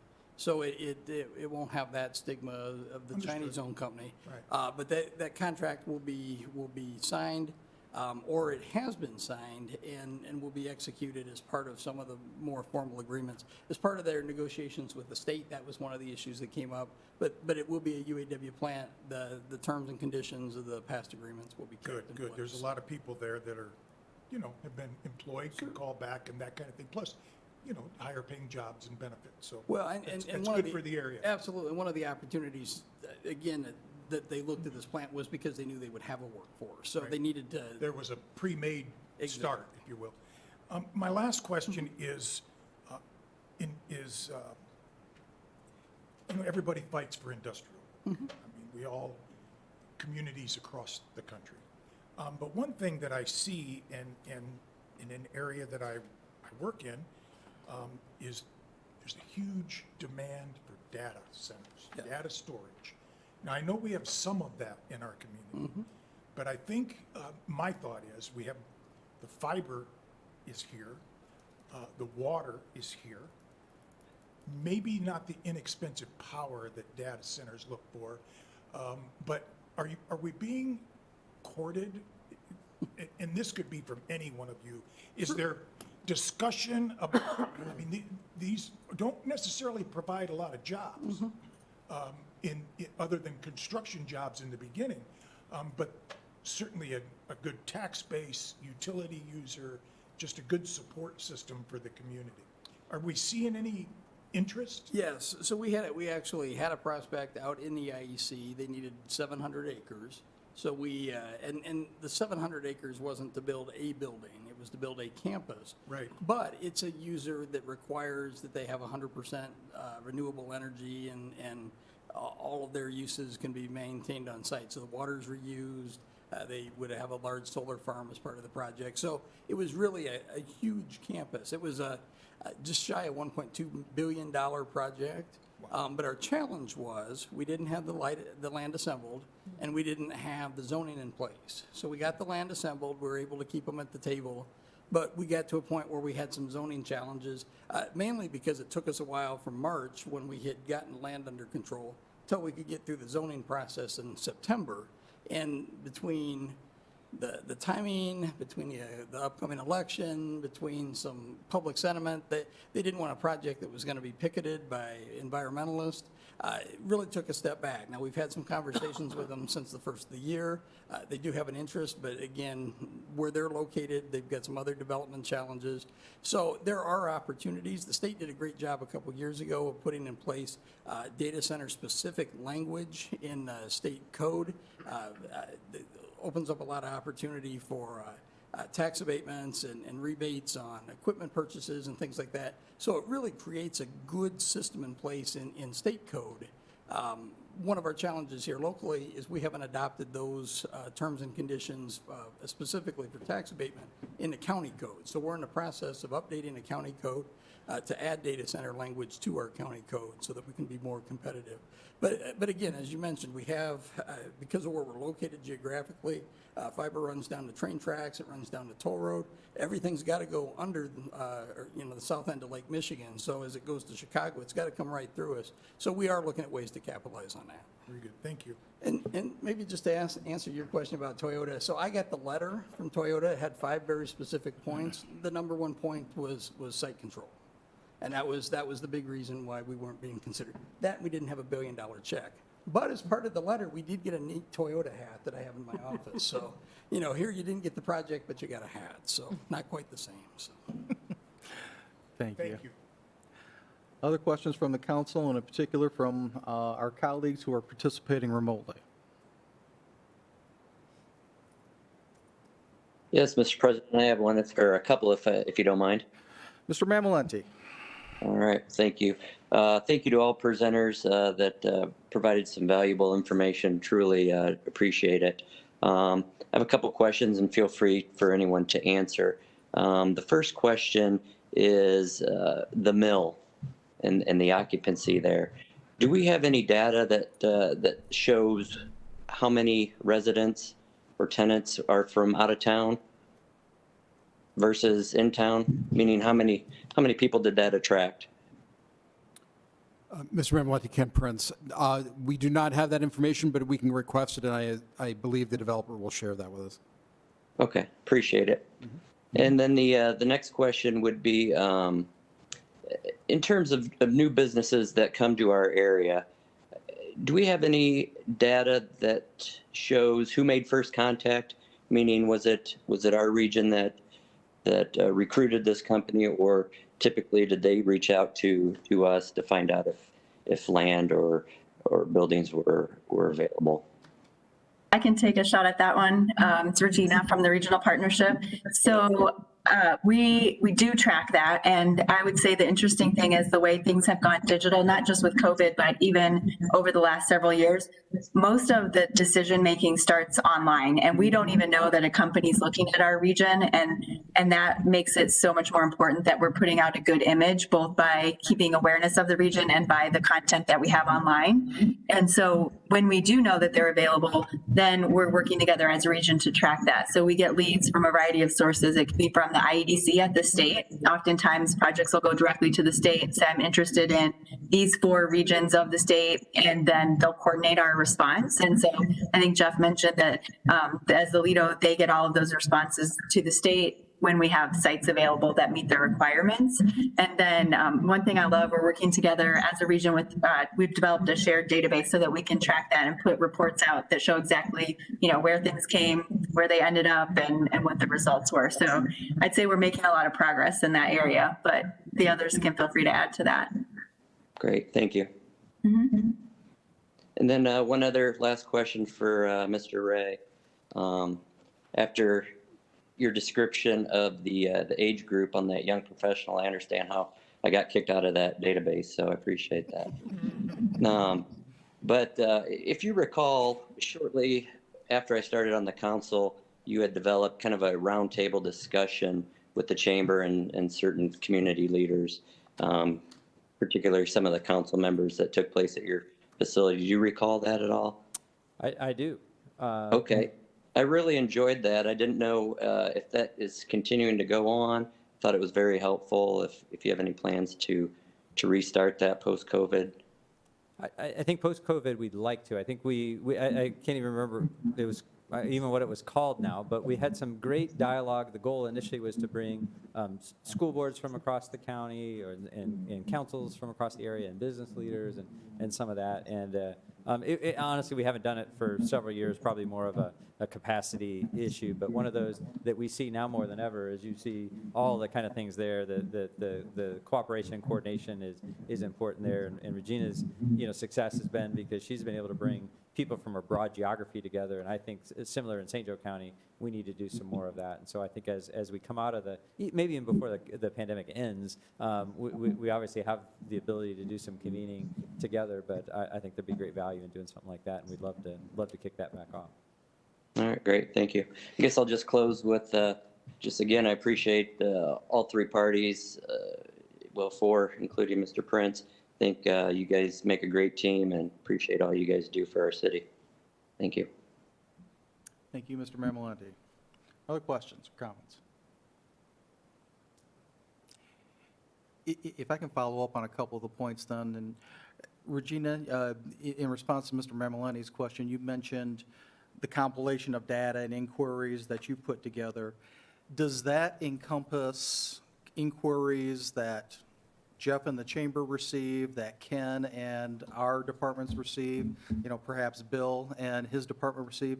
Is it a comprehensive list, or is that for the regional development partnership in isolation? We're working on making it a regional aggregated list of everybody in the region. And so we have a Lido Council where we all get together, and we've just created through the Salesforce CRM system the actual place where people can input the data and use it to track their leads. And so that way each county maintains their confidentiality when they're putting their lead information in, but then we're able to aggregate it and show those reports. So it's not something we've done a great job at historically. We tracked ours, and the counties would track theirs, and the state would track theirs. And we would try to piecemeal it together, but this is like the foundation that's going to allow us to do that going forward.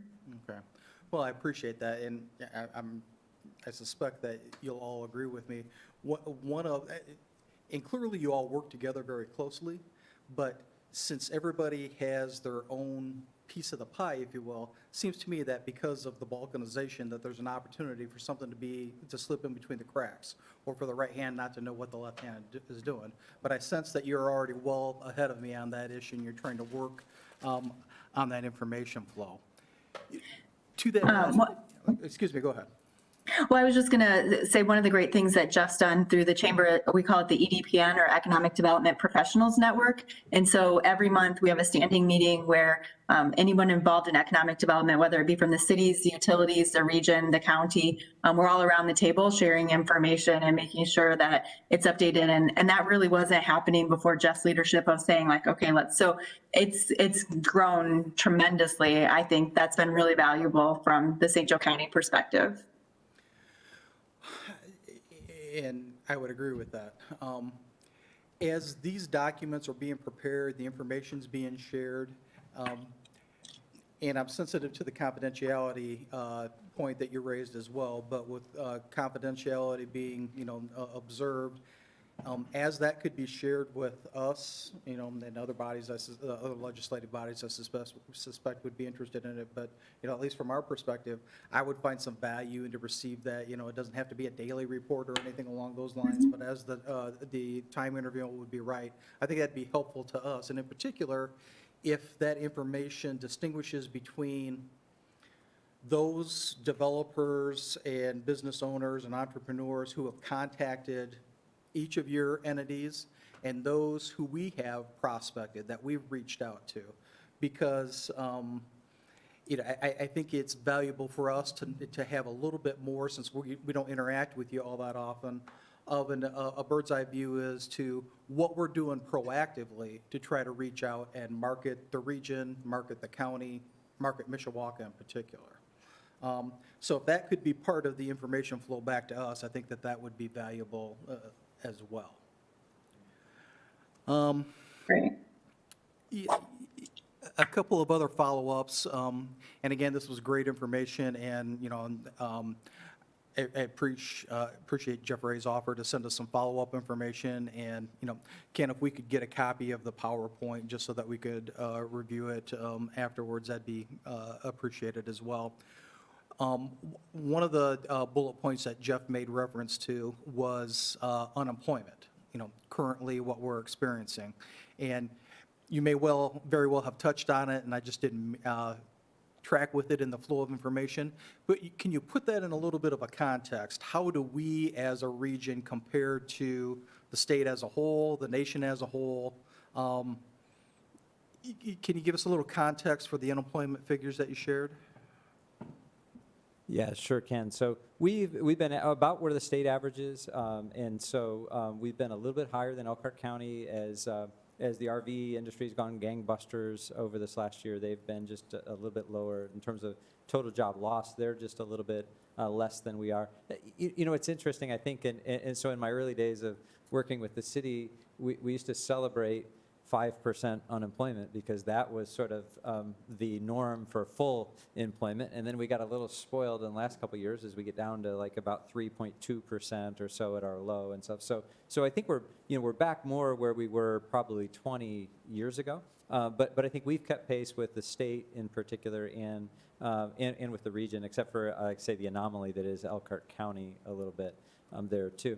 I will say that even with that unemployment, I think that the big focus right now has been especially how to get those unemployed into other careers and that back to the sort of this workforce piece. So there's a lot of tools and opportunities out there to plug them in. So and I just would use healthcare as an example right now. So the tremendous demand for healthcare, not only hospitals and doctors' practices, but many senior living facilities. You guys have seen several of those pop up on your agenda in particular, and filling those staffs has been a real challenge. So we work with Senior One Care on Grape Road up in Mishawaka on CNA training, for example, so that we get more people into those. So that's it's the launch pad into other careers, and we're trying to get people to understand is the different career stepping stones, right? Because you're working on the line at McDonald's doesn't mean you have to work there the rest of your life. That there's a logical progression, and there's some real tools out here that can help you move into to better paying, more stable jobs and stuff. So a lot of that focus is right now is in particular on those that are unemployed and how to get them into those other opportunities. Well, as a follow-up to that, and Regina, you may want to chime in on this as well, or any of the others. As we think about those folks who are migrating from one career to the next, and clearly there are some initiatives in place to already support them, but should we be looking at a community at a different type of partnership, perhaps between employers, the school corporation, the Ivy Techs of the world? Is there anything more that we can cement that partnership? And clearly you have some of those partnerships in place already, so I'm not ignoring that. But I'm thinking of those high school students we already support, and this is to the credit of Mayor Wood and Ken Prince. We support the Project Lead the Way programs.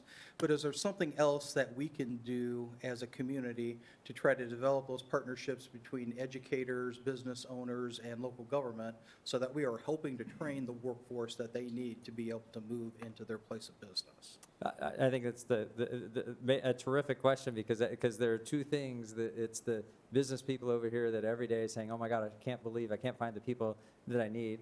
And I've got the schools over here saying, man, how do we get our people into the opportunities there? And there's a disconnect. And in fact, I was in a meeting this morning where we were talking about whether educators were speaking the language that business people were hearing, and how do we do that differently. I think there's a significant re-interest in career and technical education.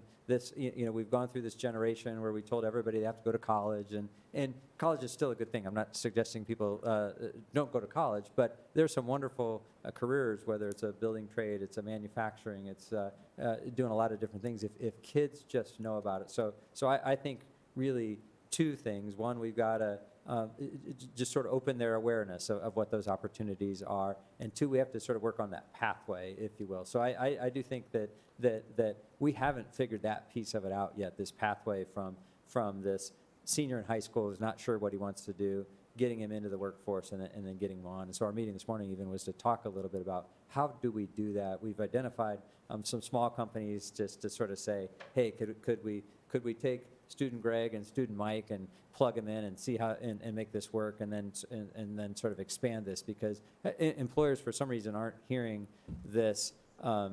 This is an opportunity, and this is that battle I think employers have sometimes. I need people right now. It's great that we want to get some senior in high school who maybe 2 or 3 or 4 years ago, but I got to get widgets out the door today, and so they've been less focused on the long-term piece. We're trying to sort of raise their awareness. You got to worry about early childhood, because if these kids don't get off on the right start, they don't.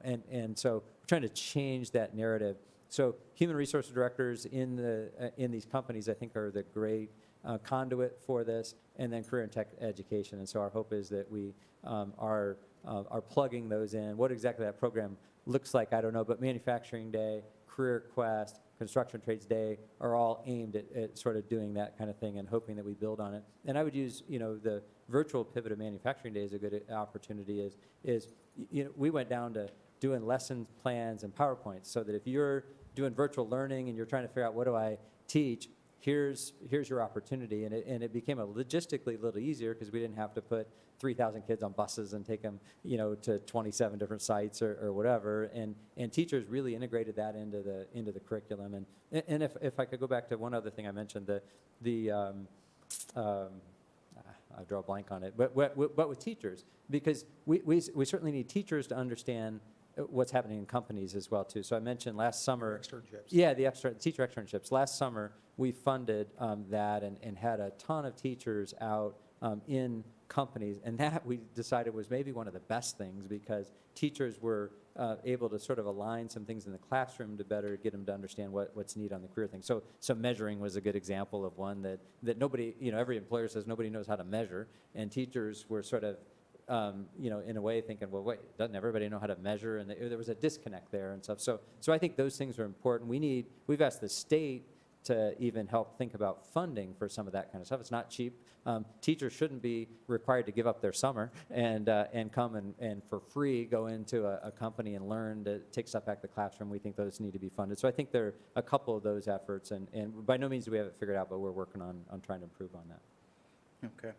I've often thought that it would do business owners some good to have an opportunity to do an externship in public schools, so that they could have a little bit better idea as to the challenges that our educators are facing. You have a better feel for it, given your role and some of the work that you do, but I think I agree with you, there's that disconnect there. And particularly now, since the state has embedded those career pathways in the curriculum, it seems like there's a different type of opportunity if all the pieces can be coordinated and come together for those partnerships to spring up. So I appreciate the fact that you're working on it. One other thing that you mentioned in your part of the presentation that caught my eye was your list of those businesses, those industries that may have some concerns on the horizon. And it made sense, when I looked at that bullet-pointed list. Is there anything that we, as a community, all of you from your various perspectives, are doing in a more targeted fashion to try to reach out to those individual businesses on those bullet points? Is there anything that can be done to help support them, I guess, is the bottom line question.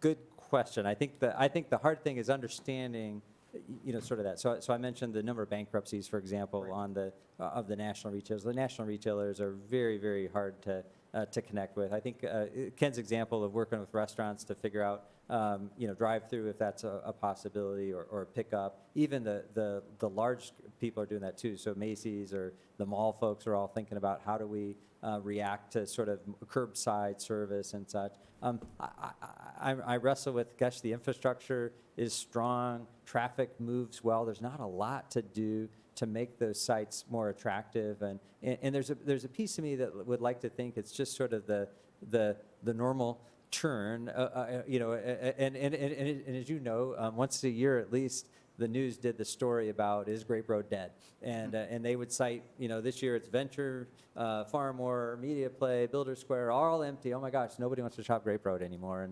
And the truth is, it won't be. So there's a little bit of that anomaly. If I worry about anything, it's a couple of those big boxes. One thing that's happening, though, around the country, even with those big boxes, is this last mile delivery stuff that Amazon is doing, for example, and repurposing some of those. So I think of if J.C. Penney Home Store, Sears, some of those would be ideal for some of that kind of use, and you're seeing that happen in shopping malls and other spots. So there is some effort there to help just make sure people know those opportunities are available should they want to do that. Amazon, for example, is already at over capacity at their site here in our community, and so do they need another facility? Walmart wants to go head-to-head with Amazon. So would Walmart have an opportunity to do last mile delivery out of the old Sears store, which has a bunch of has a lot of parking, it is really centrally located for the region, and has some high ceilings in there and stuff. So I think there's some effort to try to just identify and repurpose and make sure those opportunities are available, so that when those leads come in, somebody's looking for space. We traditionally have gone to industrial and thought of that and says, wait, what if we were to do commercial? So that's where I think whether, and Ken could answer better than me, whether your zoning ordinance would permit that type of use in a Sears store or a JCPenney home store or something, if those were getting reused. Those might be some kind of things that you think about as you're thinking about repurposing, because the one thing we know is there just isn't the department stores like there used to be, so there might have to be another use considered. Well, and to piggyback on that, and none of you may necessarily have any recommendations that you want to share with us this evening, but I think we'd certainly be open to any proactive ordinance revisions and changes and adaptations that we need to consider as a council to try to set the stage to best meet the needs of business owners as they look to evolve in the aftermath of the pandemic.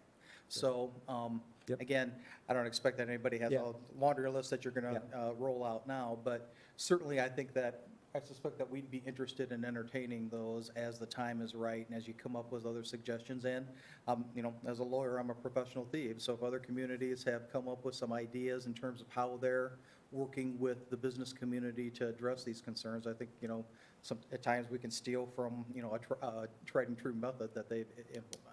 Yeah, and if I could, one comes to mind, while I have a captive audience, if you didn't mind I shared, Ken touched on the sports complex on Veterans Parkway, and so the top growing piece of tourism right now is youth sports. And so if I was to give you an example, the Compton Family Ice Arena on Notre Dame's campus generates over 20,000 hotel room nights every year. And so, yes, thank you, Mike, by the way, appreciate that. And so if you looked on my list of concerns, hotels right up there. And so hotels worry, long-term, traditionally we always thought about hotels, those 6 weekends a year, right? It'll keep them, flush and they'll be fine and stuff like that. But I think that sports complex is a unique opportunity to Mishawaka in particular. And so we appreciate the planning piece that's happened here. One thing will happen even this year, we will ask the Indiana General Assembly to consider adjusting the hotel motel tax rate to bring some additional dollars to help develop a complex like that. And so as more of that becomes available, we'll be back in front of you asking you to consider supporting that. But I think that's a must-have. Mishawaka hotels are saying we need something like that to sort of help us. So 5,200 hotel rooms in the area. Most experts would say we're overbuilt. We have too many. We feel the pressure at the Visitor Bureau a little bit to, like, how do we bring more stuff here? Youth sports is where that's happening. And where do youth sports want to stay? They want to stay in that Grape Road area, if you will, because Strikes and Spares is there, and because Sky Zone is there, because there's quite a selection of restaurants, and because they have hotels that really are set up for that. So I think that's maybe one of those key in the next month or two, and then we'll work on some other recommendations as well too. But that's going to be a really critical one, and I know Ken's worked really hard on kind of what's this public-private partnership look like? How do we bring other resources to make that happen? But our chief goal there is to make sure we have the same tools that Fort Wayne and Evansville and others have. Right now, we're at a competitive disadvantage, and we think we need to at least be on a level playing field with those other communities. I didn't mean to keep you up here No, all night, so if you totally want to fine. sit down again. Hey, I'll talk all night. I missed this spot. yeah. I got a State of the City address in me here somewhere if you want. Oh, we gotta get out of here. Oh, sorry. I You think got to give us time to create the pool on how long it's going to go on I think first the new before- mayor's way longer. I don't know. Always claims to be, but. Oh, okay. All right. Okay. Well, then if we can shift focus a little bit, let's go back to the discussion that we had with regard to head of household jobs and industrial development and manufacturing. And I would agree with the comments that we can't be myopic and only think only of that. But it stands to reason that in many instances that those will support those head of household jobs, at least to my understanding, in a different way than some of the other initiatives will that we've talked about. So, AM General, I think we're all excited about that opportunity. I do recall way back when AM General first came online in its first iteration, that there was a lot of discussion of the spin-off industries that we hoped would develop around AM General, their suppliers, other automotive-related uses, and we did the, comprehensive planning for Capitol Avenue to try to have things in place for that.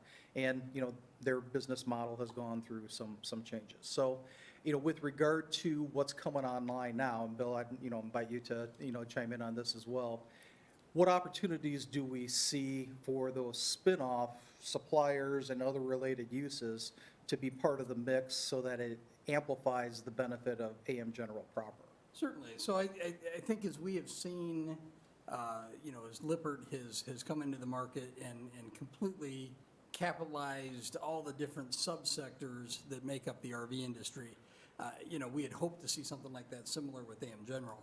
I think what we're going to see is, again, a continued growth of the small businesses that service the boat industry, the boat and RV industry and Elkhart, the other recreational aspects, the small trailer, the big trailer, the businesses. So we're going to see more of those. Our biggest challenge, though, is, as we've talked about again and again and again, is just space. So in Elkhart County, there's a lot of businesses, but they're running out of inventory. I mean, so they've got tired buildings that people can't go back into. So the opportunity that we have, being especially the eastern part of the county, as we're so proximate to all of that, as you've seen Lippert grow at the Wheelabrator site, as you've seen Lippert grow at the TJX facility in downtown South Bend, where we can put some of those buildings that are near people that can work, that opens up opportunities for those kind of spin-off businesses. So again, the county council has the Capitol Avenue corridor plan map still hanging on their wall from almost 20 years ago, but we haven't seen development in Capitol Avenue.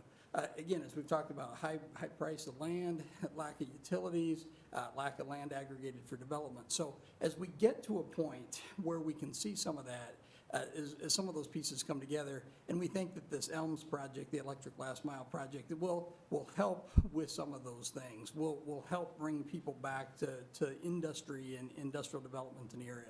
But again, our biggest challenge, if we want to see industrial development happen at all, is we've got to have sites. We've got to come up with sites. We're working with the railroad to create sites. It's all about, again, it's all about development choices and development pieces and parts. But we really have a great opportunity. We're seeing, as we export a lot of jobs to Elkhart on a daily basis, there are a lot of opportunities to bring some of those jobs back and keep people working here in the county. But again, as we look regionally, just because they're working in Elkhart and living here isn't necessarily a bad thing either. It's all about that unemployment number for the region too. And I see that we have a question from the audience, and I'm going to open the floor in just a minute, but to follow up on that, so with AM General, as they move forward, do they share the list of their suppliers with someone such as you so that we then can try to build upon their success here, and what we hope will be success, to do outreach to those suppliers and try to entice them to come to our community? So in a specific case with Electric Last Mile, we've had a lot of businesses from Elkhart County looking to find out how they can be part of this project, whether it's the guys that make windows, whether it's the guys that make door handles, whether it's, and I say guys, the companies that do this, companies that do that. And we've had conversations, and we've directed the Lipperts and some of those businesses to the ELMS team to have those conversations. But part of the challenge with this first product that they're making, a lot of the pieces are going to come directly from China. They're buying their product, if you will, the first iteration of the car, specifically from China. So it's going to come over on a boat. The pieces are going to come over. They will source some parts from the U.S. Suppliers and things like that. But originally, to get up and running, they're basically just going to be an assembly plant. It's going to be like building a big snap-type model, putting things together and shipping it out the door. But as the next product and the next versions of this product come out down the road, we anticipate the potential for a battery plant. We anticipate maybe a chassis plant, some things like that. So there are the opportunities for some of those things. But again, we need those sites to make those happen. So. And then, since he's been very patient, the Honorable Gary Odell from the Redevelopment Commission has a question for you. Thank you, Mr. President. While Bill has much to do, Yep. It's hard, it's hard for us to hear, let alone the people who are. Question is for Mr. Oh, we're not going to let Mr. Shalio escape, don't worry. Why don't you come up and then, if you two can exchange the microphone, then. Okay. Gary Odell, recently president of the New Economic Development Commission. Listen, I've not heard anyone talk anything about the South Shore expansion. It's in the pipeline, I realize, and it's down the road, several years, I know, but that could help extremely well for that side, for this whole area, for that matter. Certainly, I'd be happy to address South Shore. So, St. Joe County is one of the four-member counties, was required to put in nearly 18, or a little over $18 million of money into the project, as well as the state, as well as the feds. The Double Track project has been funded. Double Track project is moving forward. The Double Track project is from Michigan City to the west side of Gary.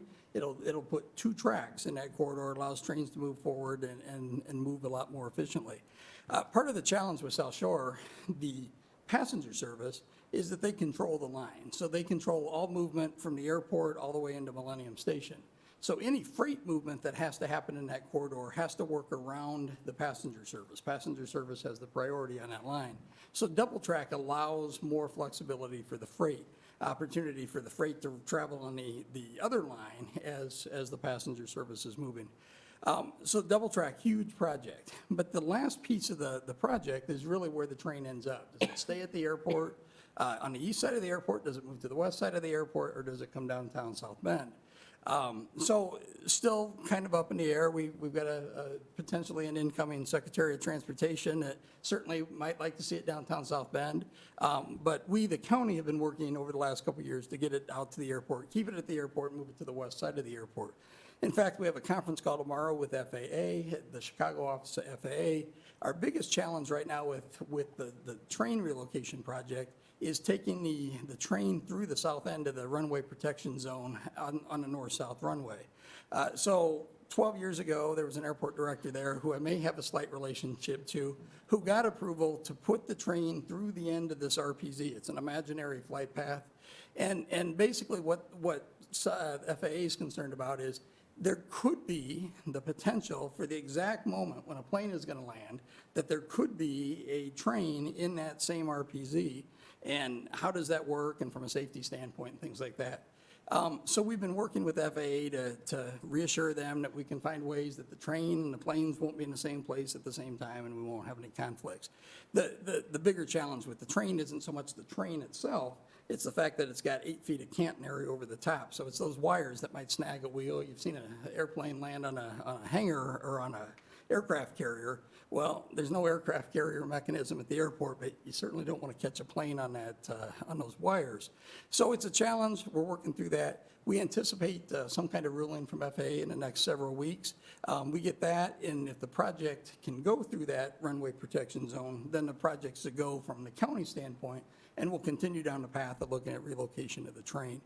The relocation of the train saves 23 at-grade crossings. We'd go from 23 to 2. We put in a bridge at Lincoln Way so that the train would go under Lincoln Way, so we wouldn't have a conflict on Lincoln Way. And it would save about 12 minutes of travel time. So this goal to get the train travel from the airport to Millennium Station in 75 minutes becomes that more realistic. So we're excited about the potential for that. The other thing that Double Track allows is, as we look at improved service, there's the potential to add service from Michigan City to the airport on a more regular basis. So maybe it's just a 2-car train that runs back and forth and does a little shuttle service. So you start at the airport, you get on this little shuttle train, you get to Michigan City, you transfer to the bigger train to get you all the way to Chicago. So again, I think as South Shore looks to expand its offerings, we're going to see some neat things. But the first piece, which is the Double Track, which is the most important, anticipated, I believe, 2-year construction, I believe. So it's moving, so it's exciting. Thank you. Mr. Odell, does that answer the question? That was very precise. I appreciate that. Real quickly for Regina, maybe she can help. Could or would the airport in Elkhart have an impact in the future? I know we're moving in a northeasterly direction. Perhaps, I don't know if there's room for growth out there for small deliveries or for small passengers or something like that. Is that a possibility? Regina, did you hear Mr. Odell's question? I think that was the question, if there's growth at the Elkhart Municipal Airport. Thank you. And I think that, yeah, I think that there is opportunity for growth, but I have not heard any conversations about any type of commercial service, that it would all still be private service. I think one thing that's interesting that could be coming down is the use of like foreign trade zones, which aren't limited to the South Bend Airport. They can be spot zoned all around the region. And so I think we're working with the airport, all of the airports, to try to like get those benefits out there for companies. But that I can look into it, but I'm not aware of any other expansion at the Elkhart Airport of now. It's somewhat of a follow-up to that. When you mention international business concerns outside of, those trade areas, do any of your entities, or do all of you do outreach to the world at large to try to entice international businesses to be interested in moving from their current location to northern Indiana, and Mishawaka in particular? Yes, I think that that's on everyone's radar. We do it in a low-hanging fruit manner, I would say. So we're not doing foreign direct investment, where I haven't seen a lot of our organizations like going to trade missions to Japan or to Europe, but we do support the state in those efforts. So Secretary Schellinger will visit with companies, and if we're aware that he's going to, for example, Germany, and we know that there are certain companies located in Mishawaka that have headquarters there, he's willing to make those visits. So almost acting as an ambassador on behalf of all of the cities in the state of Indiana. And the other thing that we do is try to develop our relationships with the councils that are here. So the German American Chamber of Commerce, for example, has a Chicago and an Atlanta location, making sure that they're just aware that we're a great place to do business. And I would say, and Jeff might be able to speak to this more, but the mergers and acquisitions is the area we get the most interest from FDI. So as opposed to a international company coming in and just building their own plant, they often start by asking us to connect them with a supplier that they're working with or that they could work with, and then expand in that way. So that's the exposure that I've seen. Another thing that we're working with the state on is to do a global summit. It was scheduled for last summer, and of course it got canceled due to COVID, but bringing people from all over the world to Indiana, and we would all be part of supporting that and making sure that we're promoting the area. And then the last thing is, we haven't done this in the past, but in 2021, looking at partnering with Northeast Indiana. So they've done a Japan America Summit for the last several years, and expanding that from just being like a Northeast Indiana, Fort Wayne region, to a whole Northern Indiana demo. And that one was specific to Japanese attraction. Okay, thank you. Just a couple more questions from me, and I'll try to be brief since the hour grows late. Regina, I believe it was one of your PowerPoint slides. There was a reference to clusters, and, I've always interpreted that as, our niche. So, and I'd be interested in hearing from each of you, what is our niche as a community or as a region? We've talked before, and I remember my friend Mr. Compton making reference to this, and I thought that this was a great phraseology when St. Joe Regional Medical Center was built up north. We talked about being the medical mecca of this region. And we've seen some of that play out, but I guess I'm curious, when you're talking to business owners, developers, site location experts, what's our niche as a community that we're selling?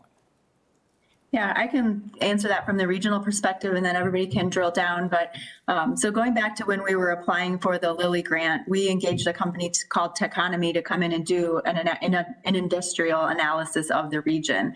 And so they looked at where do we have higher employment than the national average, and then they narrowed that down and filtered it further by where we have higher employment, where is it paying higher? So we might have high employment in the region and assembly, but that's not necessarily an advanced industry that's growing or scheduled to grow in the future. And they narrowed it down to a set of industries, and they call it the mobility meta cluster. And I'll definitely follow up by sharing this chart with you. I was just gonna pull it up here so I could look at it. It basically shows that, of course, our region has a huge advantage or concentration in the manufactured buildings and building products. It's just like off the charts with the Elkhart area there. We also have metal processing and products. There was a big concentration of polymers, plastics, so like the plastics manufacturing, and then so metals, plastics, and then there was like this emerging industry sector. So I'd say those manufacturing companies like metals and plastics and the manufactured building and transportation products are legacy industries that can grow. But then they said, okay, there's a few areas where you have a foothold and they're high paid jobs and industries and they're growing in the future. And those were around the IT and data analytics industries. And so when anything that comes out from the LIFT network is heavily focused on that particular, we call it the mobility meta cluster. So it includes things like the polymers, the manufactured buildings, and microelectronic components, but then those emerging industries, and I would say that's more in the engineering, the IT services, and data analytics going forward. So that's from a regional perspective where we see things. And I'll be happy to share, there's a really great report that dives very specifically into what they call that mobility meta cluster. Thank you, we'd appreciate that. Yeah, Regina covered the cluster piece very well, but I think when folks are looking at the area, obviously medical is probably first looking here. Office is often looking here first. Young professionals are often looking here first because of the high density housing. I think the quality of schools, the quality of neighborhood, the low crime, the improvements that you've made in quality place, like along the Riverwalks and such, are all proving to be really attractive to folks and such. So I think those are all part of the story that we tell, and which, you know, it's interesting because it speaks to everybody you've got working for you here, right? It's the police keeping, you know, people safe. It's the park department, and you know, and so I think that Mishawaka really, you know, has a sort of a unique position. You know, I'm careful to say that sometimes though, because every community says, boy, I got a great Riverwalk and I got some cool neighborhoods and such, but the cluster of people and the geography, I often think that the geography is perhaps the biggest benefit. You are smack dab in the center of this region, the 47 communities that Regina's talked about. And I hate to give up my secrets, but when WSBT was thinking about locating here, I'd like to think it was because they believed in the vision of the mayor and the city council and all those kind of things. But it was largely related to geography and the fact that this is really the epicenter of this region that has 6, 7, 8, 900,000 people, depending on how you draw the circle and such. So I think you'll always be really strong on those, on commercial, on medical, on service, you know, type uses. And then housing and you know, sort of the diversity of housing, quality of place, and quality of schools, and you know, the improvements that you've made in recent years on schools in particular differentiate you. You know, when we sort of go back to the list of, they're not asking as much about other things, but they want to know about quality of place, quality school, quality neighborhood, that kind of stuff. Thank you. And then last question, perhaps followed by a comment. The goals that you shared, Regina, were very impressive, and I suspect that the chamber, you know, undoubtedly Mr. Shalio has for his department and for the county the same type of goals. Internally, I'm sure we have them for our economic development. I guess what I'm looking for as representatives of the community, as council members, how can we gauge whether our economic development efforts are bearing fruit and if they're being successful? You know, with the goals that were shared, you know, my guess would be that as broad as they are, there are some areas of strength, there are some areas that are continuing to develop where, you know, we hope to see some evolution in the coming years. So that may be a rhetorical question, but I guess I'd appreciate any information that you can provide now or in the future with regard to what's our yardstick, what's our measuring stick, how do we gauge whether we are hitting the mark with regard to all of these efforts, hopefully working in conjunction to promote strong economic development. Again, how do we measure, you know, success with regard to the goals that have been established? So if not tonight, you know, then in the future, you know, I'd certainly like to, you know, pick your brains with regard to those topics. And then last but not least, the comment, you know, the discussion that we had with regard to an industrial park and developable space and some of the limitations that we're struggling with, you know, it's, I appreciated that information. It's the echo, I think, that some of conversations that we heard back to the Project Future days when Pat McMahon would talk to us about some of the same things.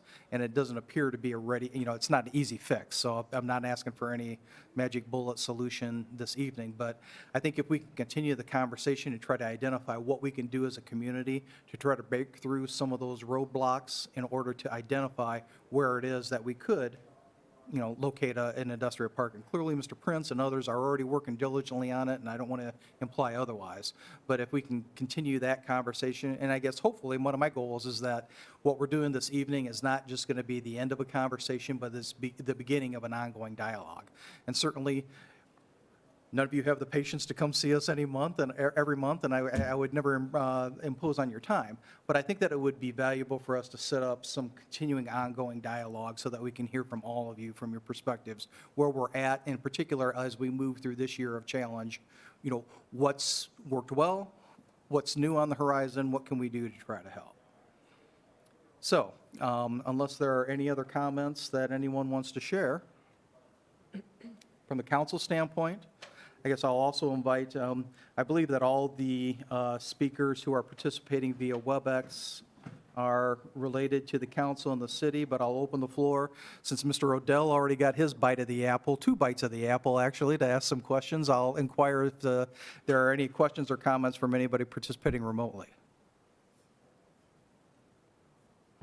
All right, thank you. Then again, on behalf of the entire council, we appreciate everybody's participation, the information that you shared, and your patience with us. So hopefully the snow has not piled up over all of our cars as we have been in here. But again, thank you very much, and let's continue the dialogue as we move forward.